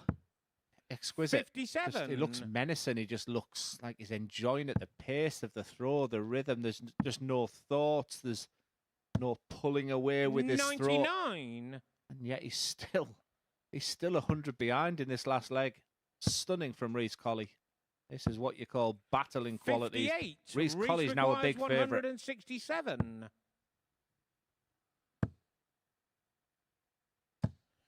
85. Great last start. Made a mistake with the second, didn't panic, got on with it, hit the treble with the last dart. Very impressive, Reece Colley. 42. Reece requires 82. The importance was with this man. He knew he put himself in a pole position with a win. 42. Gilbert VDM Gilbert has requires been 164. fantastic in this match. There's nothing he can do about it now. 64. Reece Colley requires 40. to go to 14 points. Pole position.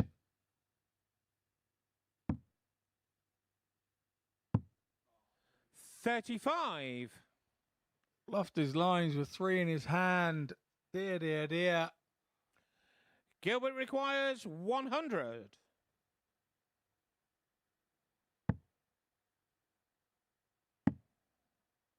Double 16. What a Game, match. What a shot, performance. and the Gilbert match, VDM. Gilbert VDM. Spoiler alert. Reece Colley will play Mikuru Suzuki, and that will be an incredible game. The winner will go through and the loser will be relying on maybe other results. But let's just give some credit to the Dutchman there. 100.91.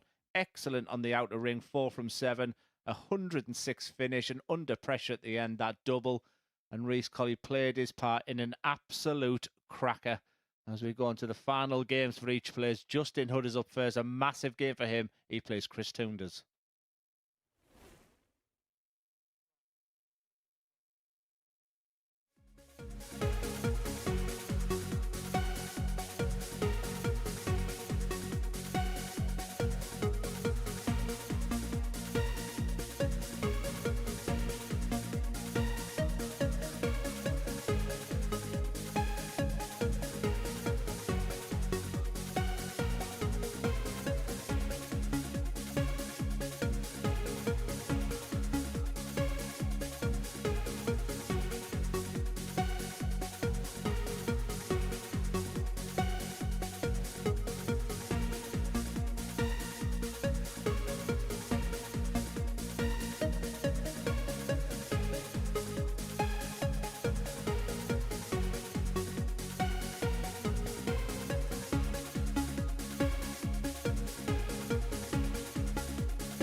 Hi there, welcome back to the MODUS Super Series, where we still are none the wiser as to which two players are going through to finals night from Group C. If we take a look at the results that have occurred so far and indeed preview the final three fixtures, well, one of them really stands out. Mikuru Suzuki against Reece Colley coming up in a couple of games' time. It appears that that will be a straight shootout, assuming that Justin Hood gets the job done against Christopher Tunders in the next game. But it was that win for Mikuru Suzuki a few games ago against Justin Hood that really did blow this group wide open. Suzuki got a 4-1 victory against the former weekly winner here at the MODUS Super Series, and she just really put on an excellent display, and didn't she? Closed it out superbly. The clutch finishing has been fantastic from Mikuru in the last couple of days, the kind of darts that made her a two-time world champion, and she's kept up the pace all the way. She's given herself the opportunity to get through, and if she beats Reece Colley in a couple of games' time, she will do it. But one man who's had the best day is Gilbert VDM. He can't now qualify for finals night, unfortunately for him, despite winning all of his matches today. But what a performance he put on in that last match against Reece Colley. Another one that has kind of made this group really interesting, averaging over 100 in that game. It was up to 106 at one point. He was playing brilliant darts. He has played brilliant darts all the way through. He'll just be wondering where it was earlier in the week. Right, if we get confirmation of the table going into those last few games now, we can show you that, well, Chris Hurds is still looking for that win. Will he get it in his final game against Gilbert? Who knows? But Christopher Tunders can't go through. Neither can Gilbert VDM. Reece Colley, Mikuru Suzuki and Justin Hood all tied on 12 points. Hood will be the first to make his move. He is taking on Christopher Tunders in his final game of this group, and if Justin Hood wins the match, then he is through to finals night. So let's get the action back underway in the company of Scott Mitchell and Glenn Durrant. Yeah, well, I hope all the viewers at home have understood the superlatives of that, because we've got about a good sort of 40 minutes left here, and we still don't know which way this was going to go. Should Justin Hood win here, then he is home and hosed. We do know that. But if he doesn't, then he's down, and he loses big here. And the Mikuru Reece Colley match is tight. It could go back to legs difference. So, wow. Stay tuned. We have 3 games left to go, and 2 of them will hold all the answers. Yeah, like I said, when Justin Hood did lose that game to Suzuki, he did look a little shell-shocked, thinking, what on earth have I done there? But the good news is, as he steps up for his final game of the week, he knows now victory over the unpredictable Tunders will secure him to tomorrow night. So I think he's the most comfortable out the top 3. But I'd have to say, very similar to Gilbert, you just don't know what you're going to get with Chris Tunders.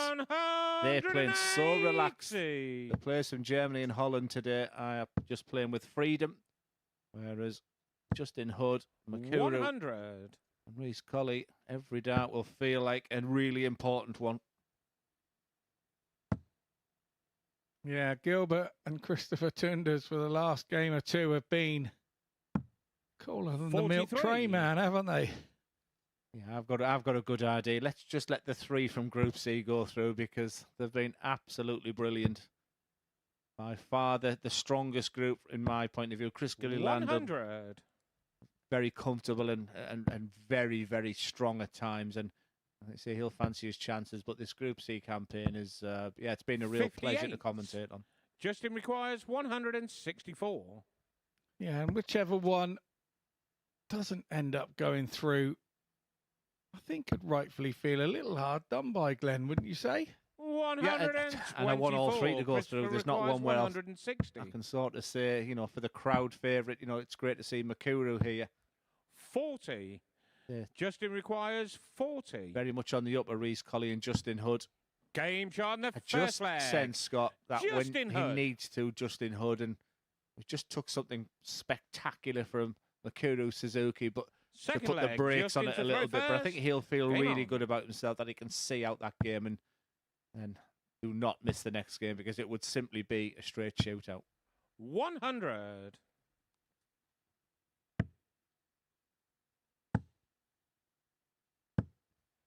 $85.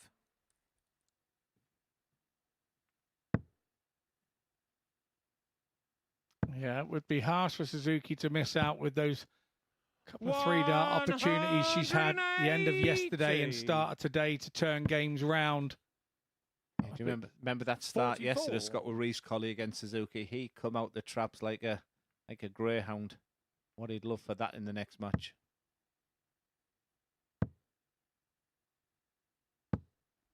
43. He come out the traps like he'd just stolen a motorbike, riding it like 95. He'd stolen it. It was so quick out.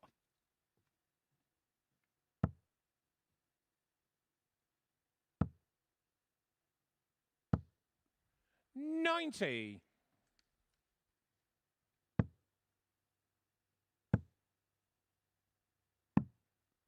$99. Justin requires 88. For a 2-0 lead. And no dramas as opponents on 178.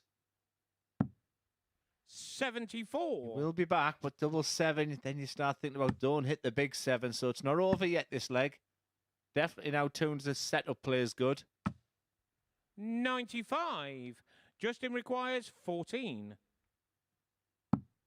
Game shot on the second leg. Justin Hurd. Yeah, I like that confidence, straight at it. Third leg, Christopher to throw first. Game on.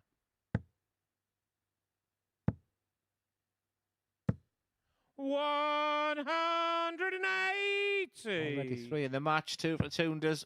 1 from Justin Hood, but the most important scoreline right now is 2-0. 58. Yeah, but it's just horrible that. It's just when Justin Hood thinks he's got him absolutely calmed down and he's got his number, and then boom, and he comes with a big 180 on his own throw.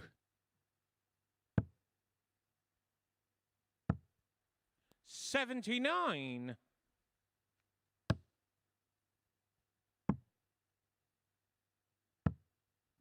$91.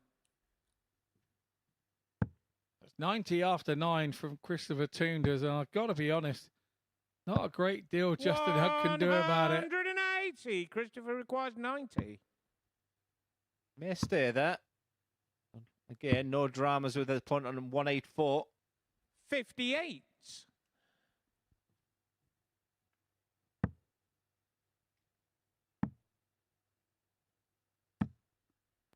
$77. Christopher requires 32. Game shot on the third leg. Christopher Tunders. Yeah, super leg of darts. 13 darter there for Christopher Tunders. Justin Hood. Fourth no leg. Panic just Justin yet. It was just a holder throw. Game on. I don't think you're ever comfortable when you're playing someone like Christopher Tunders who can just turn it on like that. 81. See the anguish in that last dart there. Still averaging over 100, Justin.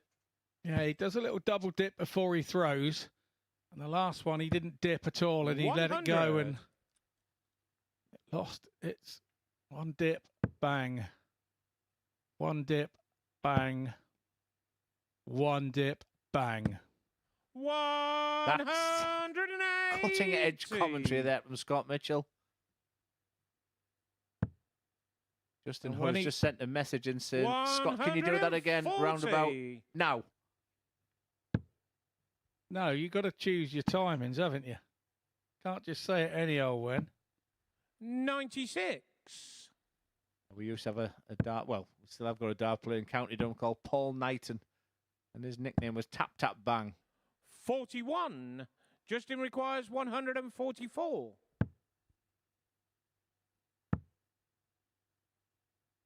70 left.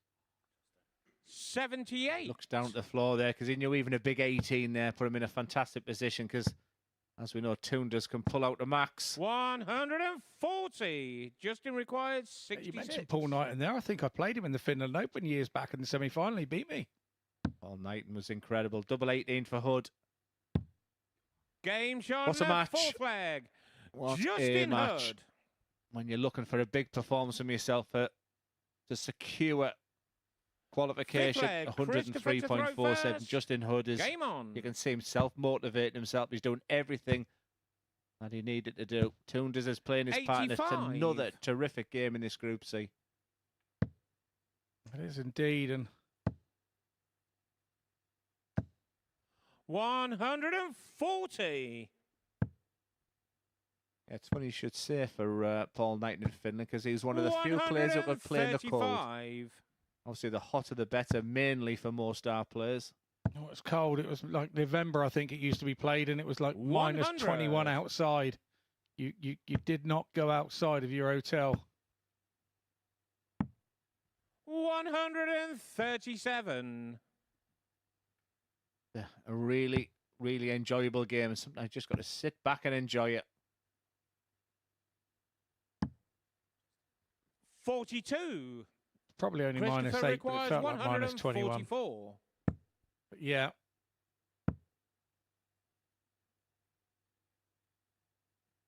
Yeah, I like the bullseye on 122 with that treble 18 covered. 29. And the realisation, what have I done? good chance here for Hurd. Nice little ton would. Or 137. a nice little 137 would be Christopher requires handy. 115. Can he keep this match going? Treble 19 needed. Now's not the time for treble 15 bull. Now is not the time for that. 83. Justin requires 82. Well, this is for the match. And this is for qualification. Tops. And Game, Justin Hood shot, is the second and the player to match, qualify for Justin tomorrow night's Hood. final, and very well deserved. He was the favourite going in before a dart was thrown on Monday morning. Once again, just a quick mention there to Christopher Tunders, played his part in a terrific performance, an excellent match. He's been brilliant this week. But Justin Hood just has that star quality, and when he needed a performance, he pulled it out there. 102.77. 4 from 6. Everything he asked himself, he delivered. We will see him tomorrow night, and he'll be in with a big, big chance. But the biggest game of the week is coming up next. It's a straight shootout for qualification. It's Mikuru Suzuki against Reece Colley.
Welcome back, Justin Hood, through to finals night. Once again, you've got the knack of doing that here at the Super Series, haven't you? Just sum up how you feel about your performances today and being there again. Yeah, I'm doing enough at the moment. I haven't played my A game, but I've played well when I needed to. Against Reece, I thought I played brilliant, and that last game was a very good game, and I held my nerve very well. Yeah, you were in here yesterday having a chat. You said you were going to smash everybody today. Then you lost your first match. Yeah. Were you thinking about those words at that point? No. It's I expect to go into every game and win, and if I don't, you don't. Everyone up here is a good player, and if they play well enough to beat me, fair play to them. But I've done enough to get through, and that's all that matters. You've had an experience of being at finals and winning before. How much could you draw on that come tomorrow? Yeah, it's you can't buy experience in this game. When you get up there, it's a lonely place if you're struggling, and once you've won up there, it's just makes you feel so good. Yeah, absolutely. I want to just show you the league table, actually, because you're safe, you're through. But Mikuru, Suzuki and Reece, Colley, that's interesting. They're going to have a straight shootout now to see who joins you. Yeah. Great performances from both. I just wanted you to turn pundit for a little bit and see which way you think that one's going to go. I think Reece will win, but I wouldn't be surprised if Suzuki won. She's been quality. Her doubles under pressure have been amazing, but Reece he's next level. When he's on it, his scoring's phenomenal and his doubles are good. So I would expect Reece, but 70-30 is favour. Yeah, well, you've done your job. Congratulations. We will see you again tomorrow. What can we expect if you do win? Is it dancing on the stage? Is it another step towards that Chinese takeaway? 100% it's Chinese all round for everyone. Except you. Sick of it. Oh, well, we will hold you to it. The production crew will hold you to it anyway. Yes. Well done today. We'll see you tomorrow. Thank you very we will much. get this really important final match underway. Whoever wins, whether it's Reece, Colley or Mikuru, Suzuki, will join this man in finals night tomorrow. Yeah, thanks, Murph. And the more you see of Justin Hood, the more you have to enjoy him as a person. That is the person, exactly how he is, the way that he's just interviewed. Well, 24 hours ago, these two approached the Yoki in their first game of Group C, of which we're saying Mikuru's seeing the league table with everyone on 0 points after being at the bottom of Group A throughout. First Reece, leg, Colley Mikuru to was throw just first. sensational Game for on. 2 legs and absolutely blew Mikuru away and never really recovered, despite the fact it ended 4-2. But this is what the MODUS Super Series are about. Games like this, it's now a straight shootout. 140. And the winner will qualify. And that just shows you how tight and how impressive this Group C has been. And Justin Hood fancied it being a 70-30 to Reece, Colley. I'm thinking 51-49. I'm thinking, Scott, I can't pick a winner here. I'm thinking that there is going to be a big moment or 26. two in this match that changes the game. And we know, Glenn, when we've played, that there are swinging moments in these games and 100 vital moments in these games, and you have to win those. It can be one dart, a double. It could be one double, treble visit to leave a double while your opponent's there to leave pressure. And somebody here is going to have to do something special to bring this game home. 140. Well, Scott's spoken an awful lot about the maturity of this man in your picture, Reece, Colley. He's going to need that because not a word 44. we have used an awful lot, but experience comes in.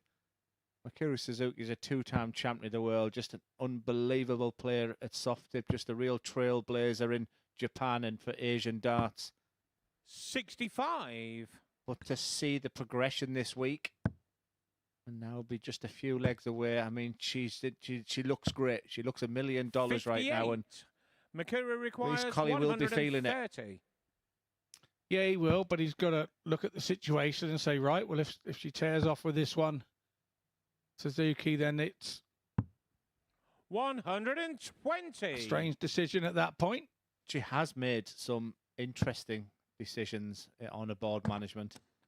Not something I was 80. thinking was an issue for Mikuru, but you don't particularly want to leave Mikuru yourself on double requires 5. 10. Well, she does have the luxury.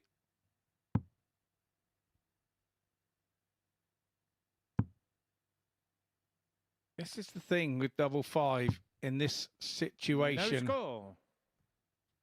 At first treble 20, when she had 70 left, you could undo all the good work 98. here. Mikuru requires 10. Yeah, I was trying to find the right sentence, and that's exactly right. She's put herself in a wonderful position. Oh, it's tricky. No score. Start on the 130. The Reece second dart, we requires looked at the cameras at 92. treble 10. And this could be one of those moments Scott Mitchell mentioned. 76. Wow. Mikuru requires 10. She has to go for it now. Had to be first dart. Now it's make sure of the one, and I'm not so sure she didn't go for the treble one there. Game shot on the And first now leg. she hits it. Mikuru Suzuki. Reece Colley misses by a millimetre, and Suzuki hits Second double leg, two Reece to throw inside by first. half a Game millimetre. on. Yeah, we have a fascination with averages now these days, but please, I'm asking you for 100. one game this week. Just forget that. This is just about win-loss ratio. Winner goes through.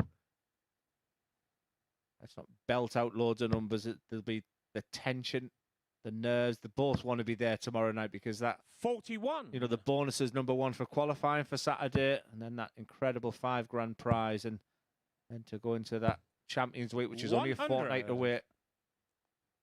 So let's see the tungsten battle. These are the matches you just cannot practice for, Glenn. You just have to keep getting yourself in this situation time after time after 60. time to learn them. And do you remember that dart that Chris Hurds had when he's on the 9 darter, the big one? And your heart's beating out your chest. 59. It's racing. Well, probably every dart in this match because of the importance to it. The adrenaline is pumping. You are overthrowing your arm. You don't know what it's doing to you at times. It is just the most amazing place to 81. be as a dart player. Horrible when it's your first or second time. But once you then learn to control that, you then start to enjoy these situations if you're winning them. 140. I think both players, I think I can win this because the other player's not playing very well here. And I just sense that with Reece Colley. I think whatever wobbles he had in this match, just getting to 1-1 might really just calm him down. 45. We're not Reece seeing that with requires Suzuki. 102. Way down on her average. Yeah, these sorts of games, you really don't want to go out of the traps like a racehorse 82. and end up finishing like a cart horse. You really want to be slow and steady and win the race and be a racehorse at the end. Positive for Mikuru. It's against throw. 59. Reece If the requires match 20. stayed on throw, obviously she would win. So no real dramas just yet. Guessing that didn't come out of his hand correctly. That did. Game shot in the second leg. Reece Colley. Oh, Bab will have a little chuckle to himself on that one. Third leg. Mikuru to throw first. Game on. Bit more Pilates from Mikuru Suzuki, and off she goes. Yeah, well, it's working. That's her best dart of this match. 100. Maybe both are just a little settled now, and it's quite simply a best-of-5 game now. 60.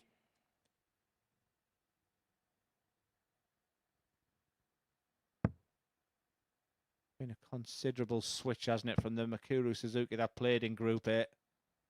Had some fabulous moments. 41. Probably saved a worse performance for this one. Yeah, I mean, in reality, had she have turned the performance up from here, 60. she may have finished higher up the group and then found herself in that Group B with 3 from 5 going through. That may have been her advantage, but I don't think she'd have won the group. I think Gilliland dominated that group. 125. Gilliland was the class act. Just beginning to sense that Suzuki's just settling, even with someone as experienced as Mikuru. 83. Been a long 5 days. I mean, we can appreciate sat here concentrating on every dart being thrown. Remember, it was a couple of treble visit on the last one, and now a 3 treble visit. 180. Suzuki going through the gears now. 100. Mikuru requires 55. Well, she likes the 18s, but that's the more simple route to leave tops. 35. 1 from 11 on the outer ring for Mikuru.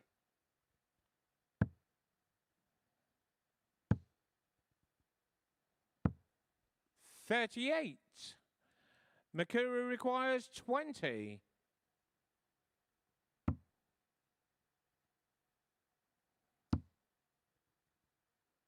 He's back up to that double 5.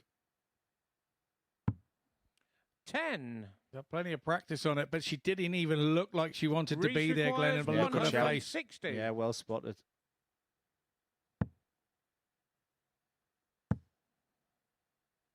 I think it's a 60. sharp intake of breath of Mikuru Suzuki right now. requires 10. It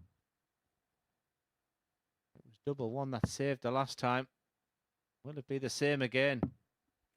6. Reece requires 100.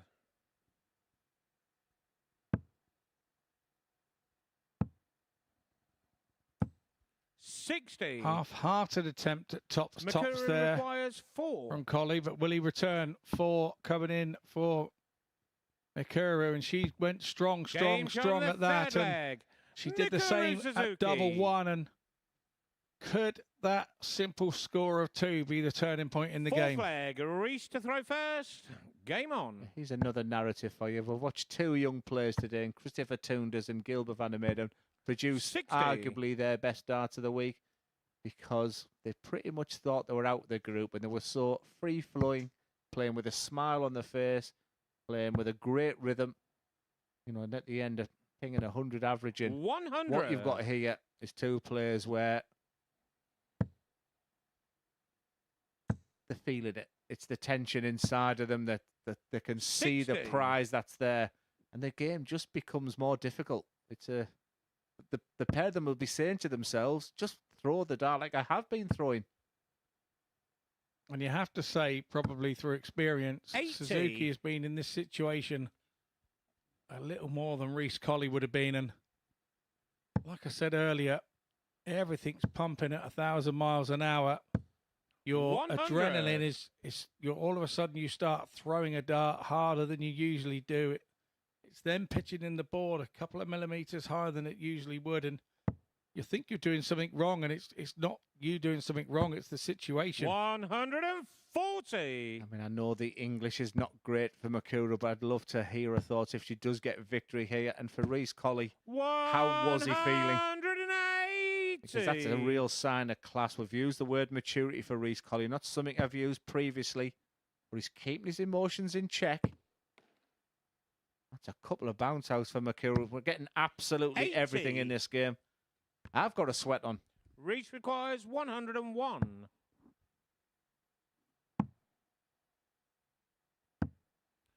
$45. Mikuru requires 101. Does this go, Scott? Mystic Scott. Well, I think it can if she hits here.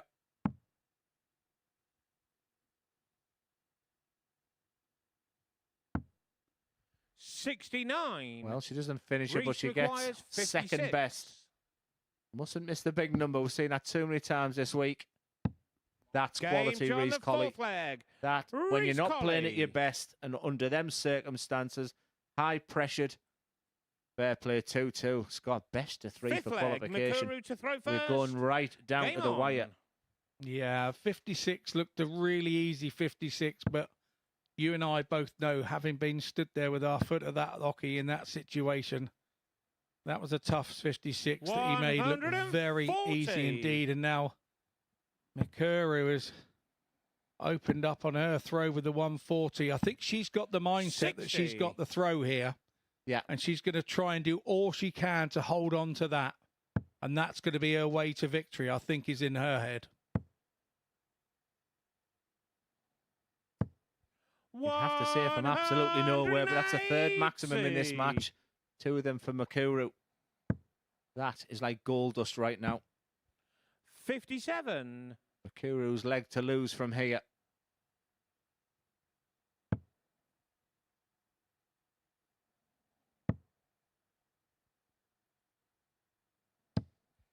$85. Stunning last.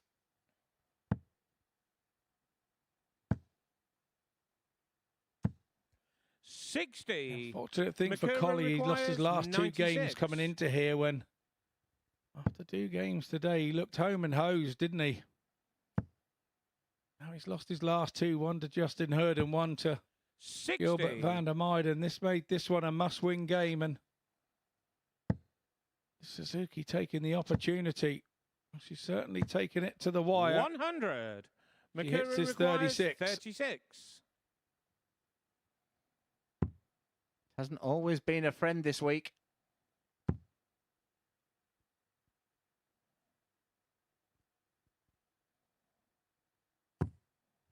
No score. High, wide, and handsome. I can quite honestly say I think the adrenaline is now pumping through Suzuki's arm as well. 82. Mikuru requires 36.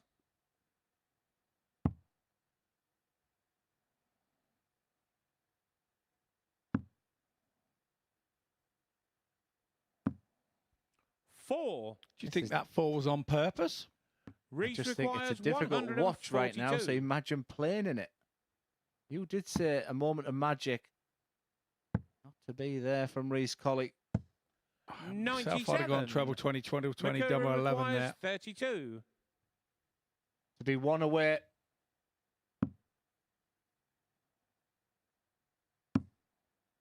This is nervy. Double 8. 16. Well, he had a stunning 2-darter in the last Reece one without being requires anywhere near his 45. best. When we talk about the flip-flop going on, Reece Colley, for the first time in this match, can lead. Double 16. Massive dart. 13. Mikuru Moved requires over to his 16. left there, and that meant he was unable to use the dart that was in the board already. Suzuki surely will not let this go again. Oh, how close can you get 8. with 2 darts? Reece requires 32. Well, I'm lost for words there. Game on the 5th leg. Reece Colley Reece leads Colley. 3-2. You wouldn't think so by his demeanour there. And Mikuru set 6th off leg. in Reece that to leg, throw first. 140, Game on. 180. You had to have thought the finish line was getting closer, but as it turned out, 100. she looks a forlorn figure now for me. He does quite simply in this leg. Can Colley flower or will Suzuki mortar? 100. Like it a lot. But now Reece Colley's got the momentum. He's been chasing most of the game. And 95. now has he got a bit of freedom here to accelerate away? Well, I thought that dart was thrown a lot quicker. I think the pair of them had just suddenly found that staccato pace that they had. They're both playing, and she's 140. virtually sprinting to the board there. I think that's what they're searching for, just that searching for that rhythm. 98. Gold dust.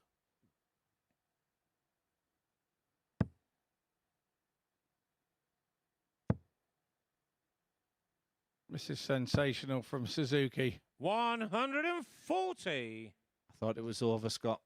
2 from 30 on the outer ring for Suzuki. I thought there was no coming back. And maybe there isn't. What a time for a 180. maximum. Mikuru requires 121.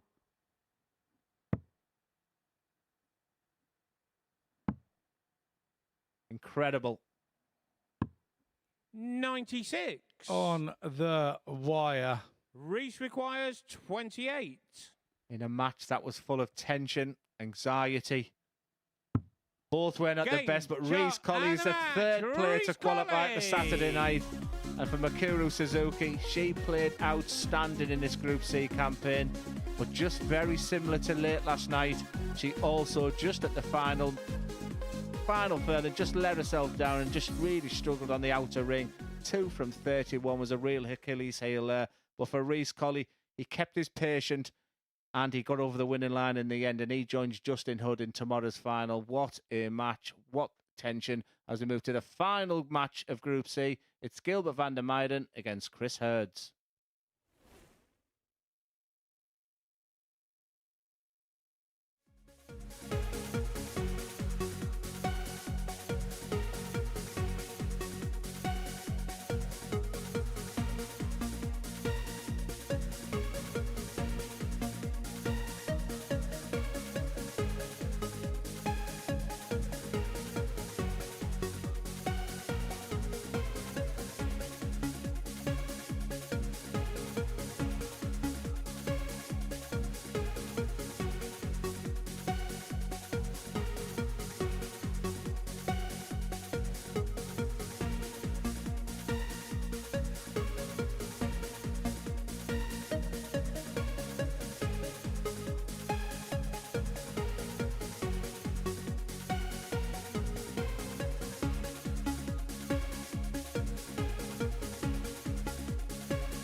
So the two players through from Group C are confirmed. Reece, Colley joining Justin Hood. Reece, congratulations. You didn't make it easy for yourself, did you? Oh, no, not at all. But to be honest, she missed a few doubles then to get 3-2 up. And lucky enough, she missed tonight. But yeah, I'm over the moon. Happy days into Saturday finals now, so yeah. Yeah, there again, in the middle of the day, you were about to play Justin Hood. Had you won that match, you were pretty much through at that point. But since then, it's been a really dramatic end, not just against Mikuru. Yeah, I've just been plodding, genuinely. I've just been plodding along, and I knew I had to beat Mikuru, Suzuki to get through, but I made it harder than it should have been, like, you know what I mean? But she's such a tough player. Like, she can score, like, so good when she's on it, but now lucky enough she missed the doubles tonight, so yeah, I'm happy. Yeah, you've done it again. You're through to finals night, made it all the way through. You got really deep last time you were here. Yeah. How much can you kind of draw on that to go that next step and get a weekly win this time around? Last time I lost in the final, I said, to be honest, I said to my dad before I come down here, I said, this time I'm winning it. And it's one of them, if I play my best game, I win it. If I do, it is what it is, but now, hopefully, I can get over the line and get the win this time. Is there a few making the trip down again? I know last time you had a pretty big crowd supporting you. Yeah, there's a couple coming down, so there'll be a few down here, and you'll hear Black Country's massive. So I know you've been through it. They'll have been through it at home. They'll have been changing their plans every 5 minutes this afternoon. Yeah. But now there's a few coming down, and hopefully I can play some good darts in front of them, so we'll see what happens. If you do manage to do that and win it, as you said, that's what you're going to do, what would it mean to you? How big would it be for you? Of course, well, I've been here quite a lot of times now, and I've always, majority of the time I've got to the finals, or I've lost in the semis, and last time I lost in the final. So I just want that one next step, and hopefully I can get the win this time, but we'll see what happens, and on to Saturday night. Well done today, and good luck tomorrow. Reece, Colley through with Justin Hood. Just one more match to play in this group. Gilbert VDM, who has had a great day, taking on Chris Hurds, who's still looking to try and leave with a victory. And talking through the action are Glenn Durrant and Scott Mitchell.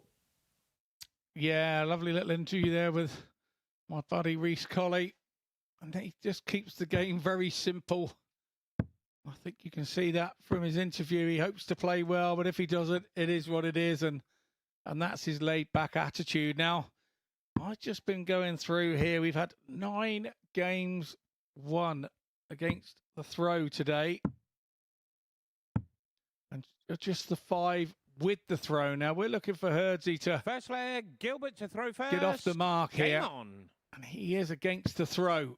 So, what does that make it on odds? 134. Yeah, I think all the neutrals are wanting this man to get his first 2 points. But yeah, a lovely interview. Agree with you there, Scott. And 58. If you are watching it back, we can try and get some subtitles for you. All right, Bob. As long as Izzy understood what he was saying, 26. his good lady, that's all that matters. So she can now stop biting her fingernails, back to her elbows. Because Reece, I've got to say, put her through it there in the last hour and a bit.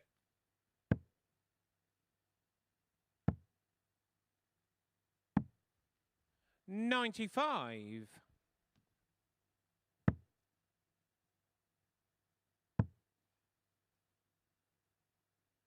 Yeah, he's a 28. 3-1 outsider going at this match is Chris Hurd. And he's up against Gilbert, who is, let's be honest with you, he's just playing with 56. real freedom today. Very enjoyable watch he's been.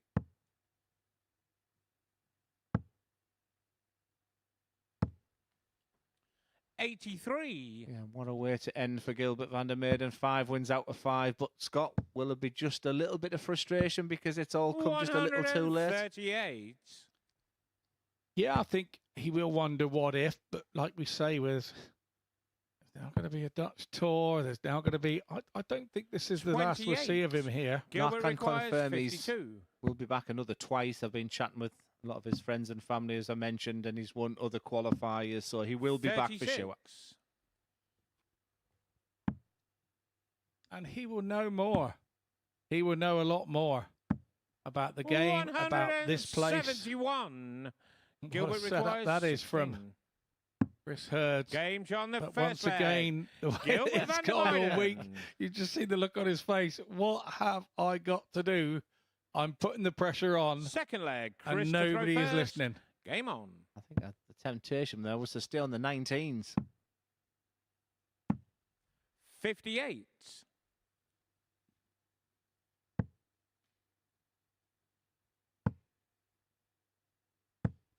$60.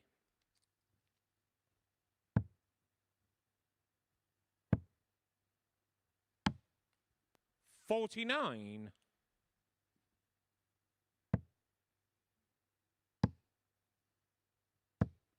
$140. Super rapid.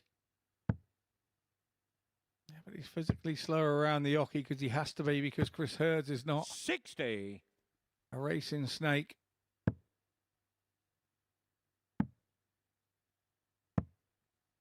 $57.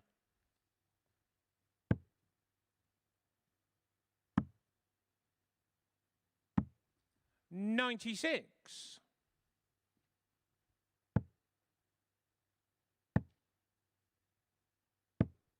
$60.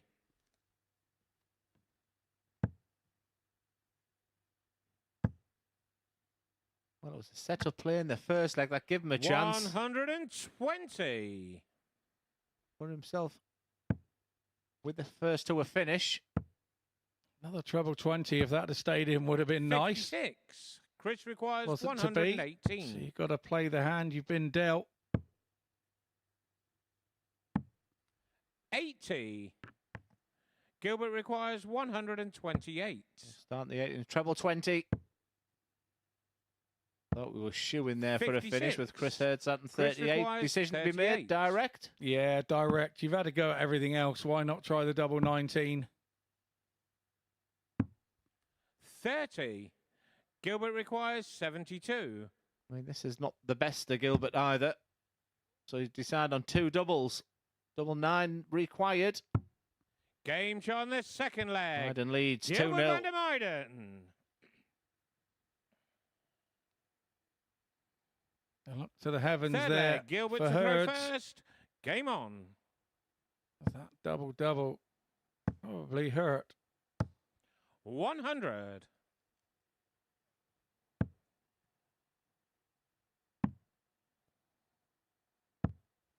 $57. Obviously, an ADC qualifier is Chris Hurds.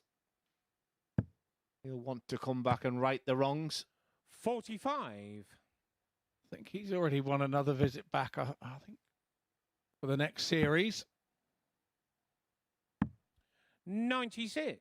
I mean, what do you do, Scott? You know, do you prepare differently? I mean, he's got the great practice partners in Damon and Jim Williams, but is it just the fact that 140. it's just spiraled? Because remember, he lost his last 6 games last time he was here. He's on a incredible 15-loss run now. 85. I don't think I'd accept it if I wasn't 100% certain. I would want to go through this experience again. If you want an 58. honest opinion, I think it's mine coach time.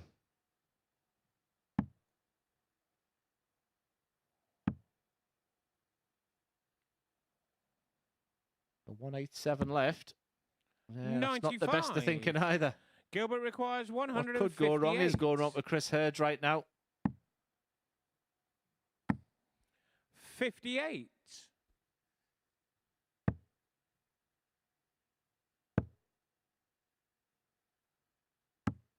$96.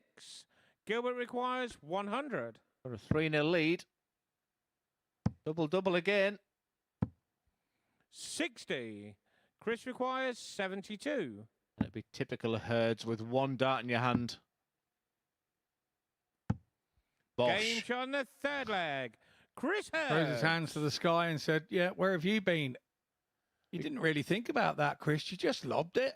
Because Fourth it's leg. 1 Chris dart in to throw hand. first. Game on. 100.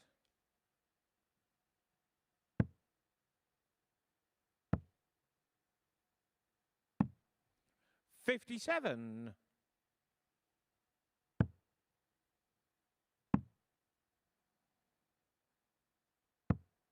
$25. Well then, Scott, how would you assess the whole Group C? From a viewer, I found it a very entertaining group. 100. As a player, I found it a very entertaining group. And I think that, you know, it went right 43. down to the wire. It went to game 14 before we knew the qualifiers. I think the standard has been exceedingly good. And I've enjoyed watching the players, 140. you know, the Tunders and the Gilberts of the group sort of come of age a little bit as the end of the weeks come. They've 80. learned to play with a bit of freedom, bit of relaxation, and then we've seen the best of them. Yeah, it was just that conclusion at the end. I mean, 122. I wanted Reece, Colley and Mikuru to qualify. It was... I was always going to be disappointed, but you have to feel we both looked at each other and never seen that stat, have we? 81. 2 from Gilbert 31 on the requires outer ring for 82. Mikuru. Reece in his interview put it perfectly. She gave him a chance, and that is exactly what happened. 36.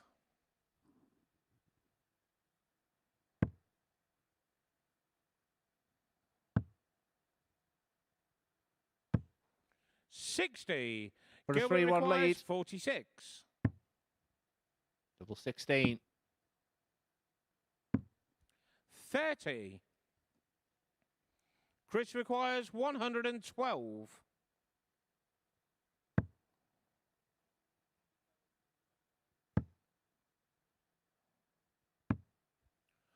$48. Gilbert requires 16. Sense that both players want to get this game over and done with. But 5 out of 5 it would be for Gilbert van der Meiden. 8. Chris requires 64. Can Chris get himself one dart at this? Do like he did when he hit the tops. 32. Not to be. Gilbert requires 8.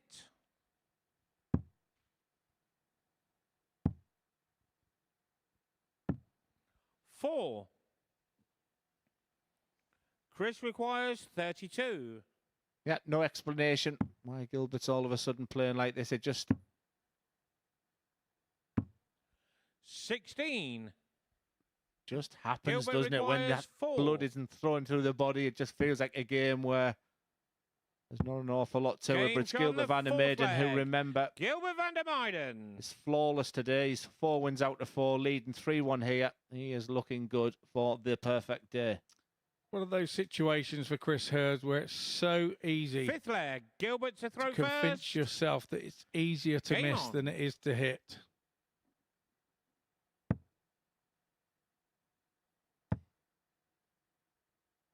It's totally understandable. 140.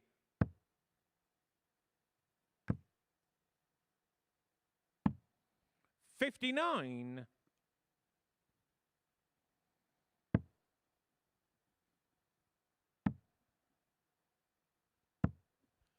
$57.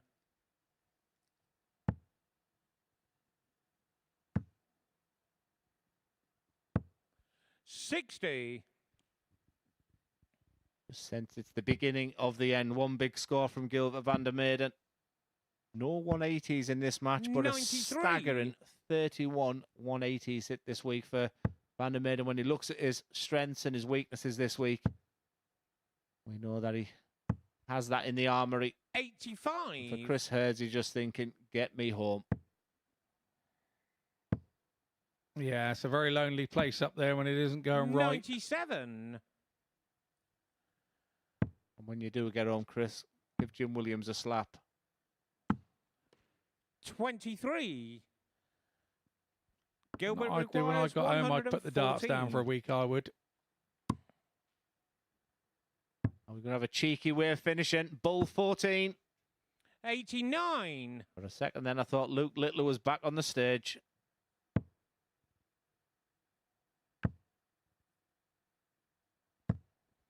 $22. Tough day Gilbert at the requires office for Chris 25. Hurd.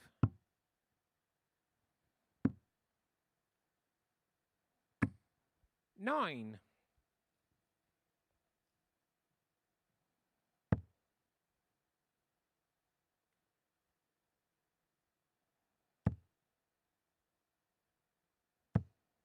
$64. Gilbert requires 16.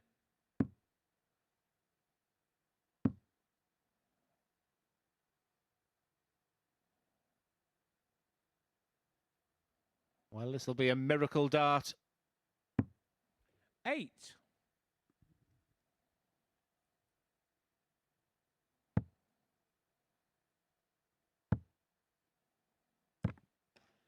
$80. It just felt like Gilbert after the Lord requires Mayor's show, 8. Gilbert van der Meyden came into this match with 4 wins out of 4. Has he had the perfect day? 4. Chris requires 108.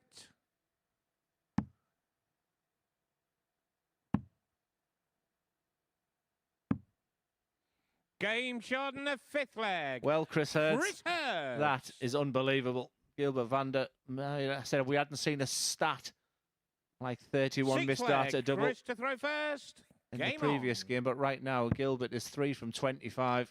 He's been his own worst enemy if he doesn't get across the line here. 41. This game should be done and dusted. He may have a smile on his face there. There will be that element of frustration. 57. It would be an unlikely victory for Chris Hurds, but maybe it's something like that 108 finish. 81.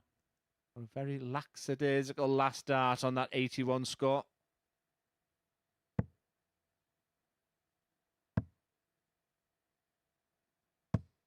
$100.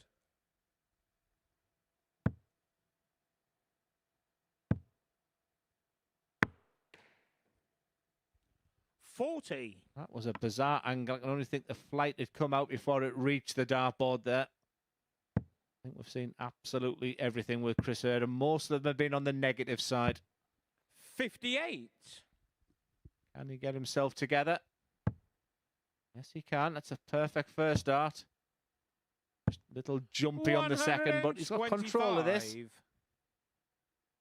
I didn't think I'd be saying a couple of minutes ago that we're going all the way in this one. This man in your 60. picture was in utter control. But just 3 from 25 on the outer ring. 84. Chris Hurds is getting quicker and quicker.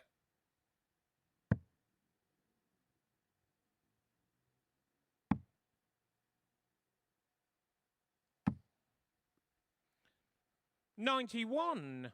Chris requires 130. For the little fish. 63 scored, yeah. 67 left. You go down to treble 17, bed. 80. Gilbert requires 135. One is arguably one of the most difficult finishes on the board. If he does hit the treble 20, that first dart was a great marker. 48. Chris requires 50.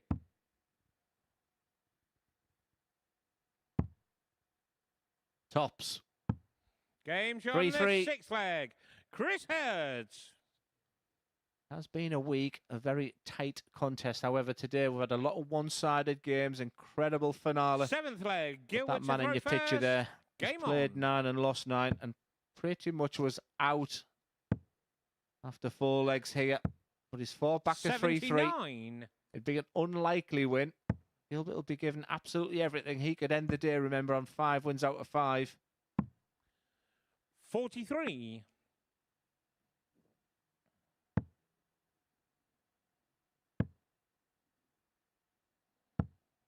$94.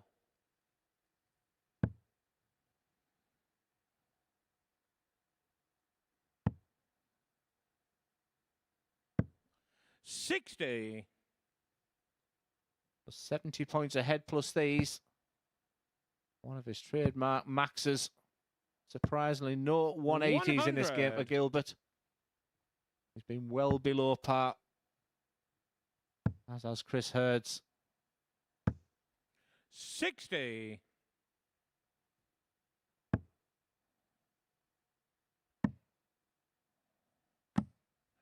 134. I have a sense he won't be messing about with doubles too much in this leg. 36. Gilbert requires 94. Big 17 to leave tops. 54.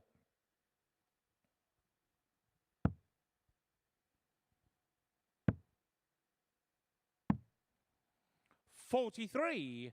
Gilbert requires 40. Double 10.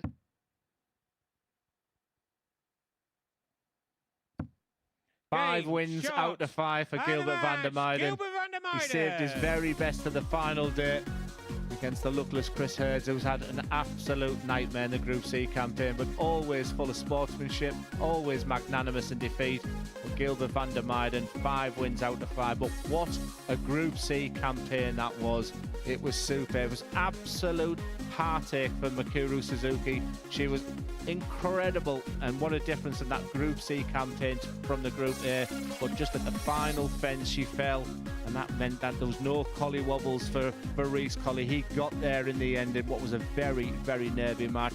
Justin Hood was the favourite going into it, and he topped the table, and he was just in time bringing his very, very best. It means it's going to be an exciting Saturday night, and Chris Gilliland will be joined by Justin Hood and Reece Colley.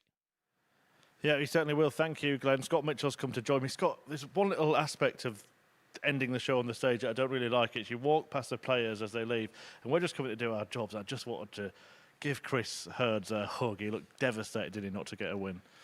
Yeah, we both did, and he looked like he was going to come back there, and Gilbert being Gilbert this week, you didn't know what he was going to do, and he takes the last leg, and you just feel the hurt for Hurds. Yeah, nicely done. You can have my job soon. Let's show the results then for today. And it's not good reading for Chris Hurd and his friends. He's lost all of his matches for the second successive day. But it did start interestingly. Mikuru Suzuki getting that win over Christopher Tunders, and Gilbert VDM starting his great day. He's won all his matches today against Justin Hurd. Meant we ended up with a race on our hands. And then in the middle of the day, Hurd against Colley, it looked like it was starting to go wrong for Reece. Absolutely, and I think at that point he thought he was more or less home and hosed whether that game went either way, and he played that game like he wasn't really bothered whether it went either way. But the fact of the matter was Justin Hurd had to have it go his way, and he did with a 105. It was a magic average, and it was an easy game to come out here and play your mate and not get right, but he got it massively right. Yeah, the big game later in the day then became Reece Colley against Mikuru Suzuki. That was a straight shootout for qualification. She missed so many darts at double. She's going to be kicking herself tonight. Yeah, the stat was 2 from 32 on that one. And the hard thing was she'd done all the work through the group to get to that point. She had a lot of work to do at the start of the day to make it go her way. And she did that and she achieved it. But then all of a sudden the wheels fell off. And, you know, it all started with that. She was way ahead and she hit 120 and left double 5 and then had another sort of 8 darts at that, and it got messy, but she still won that leg. But unfortunately, it had already done the damage between the ears, and then she'd started thinking, can I hit a double? And then she came down the next one and didn't hit it. Reece then just jogged on down, stole it, really did Dick Turpin it, and then it was his from there, really. Yeah, and to be fair to Reece Colley, he was on a bit of a slide. He'd missed darts himself to beat Gilbert VDM in the game before that. So you have to give him credit for digging deep and getting the job done. Yeah, you absolutely do. And I think that's something maybe 6 or 8 months ago he wouldn't have done. And he did that this time. He's come of age. He's become a dad. And maybe things in life, you see it slightly differently. And you see you're a little bit more relaxed on the board. I think that's what's happened to him. But you can't tell from the interview because he's so laid back he'd fall over anyway. Absolutely. Another laid back character is Justin Hurd, a real joy to have here at the Super Series, and of course he's through as well. A bit more sort of drama free for him in the end. He lost that first match but just got the job done a little bit earlier. Beating Reece Colley really helped. This was the moment he got through when he beat Christopher Tunders, and he did it with little fuss. Yeah, you say that, but inside he still would have been racing. He would still, you know, it looked for us from the outside when you're not playing that it was little fuss, but inside he would have not been feeling like that at all. And when that double dropped, that was a big moment for him. And then he knows it's home and hosed, and he can relax now and look forward to tomorrow. For all the other players, we've spoken about Chris Hurds before, and you've spoken in depth with Glenn in commentary about maybe what's next for him. But for the other guys, Christopher Tunders, Mikuru Suzuki, who got really close, and Gilbert VDM, who, let's be fair, he's gone through the card today, they can all go away and think, right, when am I back? Because I've just shown that I can compete, and maybe next time I'll be at finals night. I think Gilbert VDM went through the card today because he knows that he's not performed, and obviously Glenn's been speaking to family and friends backwards and forwards through social media, and they know that he hasn't performed. He's probably sat in his hotel last night and going, I've huffed, I've puffed, I've tried throwing hard, I've tried throwing slow, I've tried everything. Tomorrow I'm just going to go out there and enjoy it. And we saw him enjoying it, and he went through the card lovely. For Chris Tunders, I think the first couple of days he was over enjoying it, wasn't he? He was winking to the camera. We were having great fun out the back and just watching his persona. And he's a lovable character. He's got a character that you just can't not like. So that's a good thing for him. He's just got to try and reproduce what he's done in the last couple of days, because he's been much better. Wednesday, the wheels really did nearly fall off for him, and I was worried for him. He was stopping every dart. He's obviously gone back, had a little look, maybe taken a little bit on board of what Glenn's saying. He's a great coach, and myself, and saying what we would do if we were in that situation. And he brought that to Thursday and Friday, and we saw a different Chris Tunders. So he still leaves with a little bit of something inside, knowing that it was worthwhile being here this week. Yeah, well, those guys may be back in a future series, but Justin Hurd and Reece Colley will be back on this stage tomorrow night. They are the two players going through from this group, and we can see the table there. We can see how close it was in the end, just 2 points separating 4 players. Yeah, absolutely. My heart goes out to Suzuki. It really does. How great would it have been for her to be here tomorrow night, and the fans get to see her up close and personal. it wasn't meant to be. Maybe next time. Maybe she's one of those that, even though she's been around a while, maybe she learned a bit this week about, you know, taking the moments at the right time, and hopefully we'll see her again, and maybe she'll make the Saturday final then. Yeah, so 3 players now through to the Saturday final this week. Chris Gilliland, Justin Hood and Reece Colley.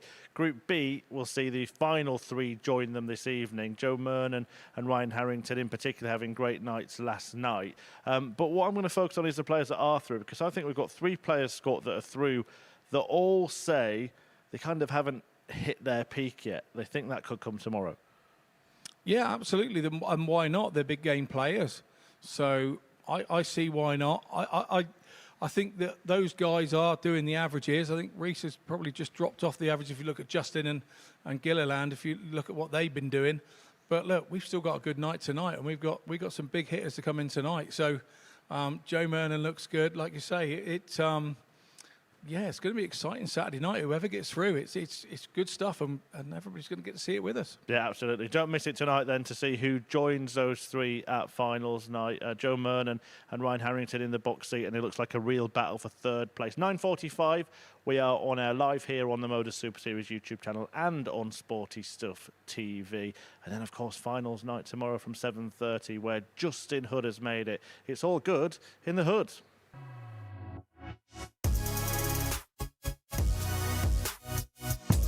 Game shot in the second leg. Happy Feet takes the little fish.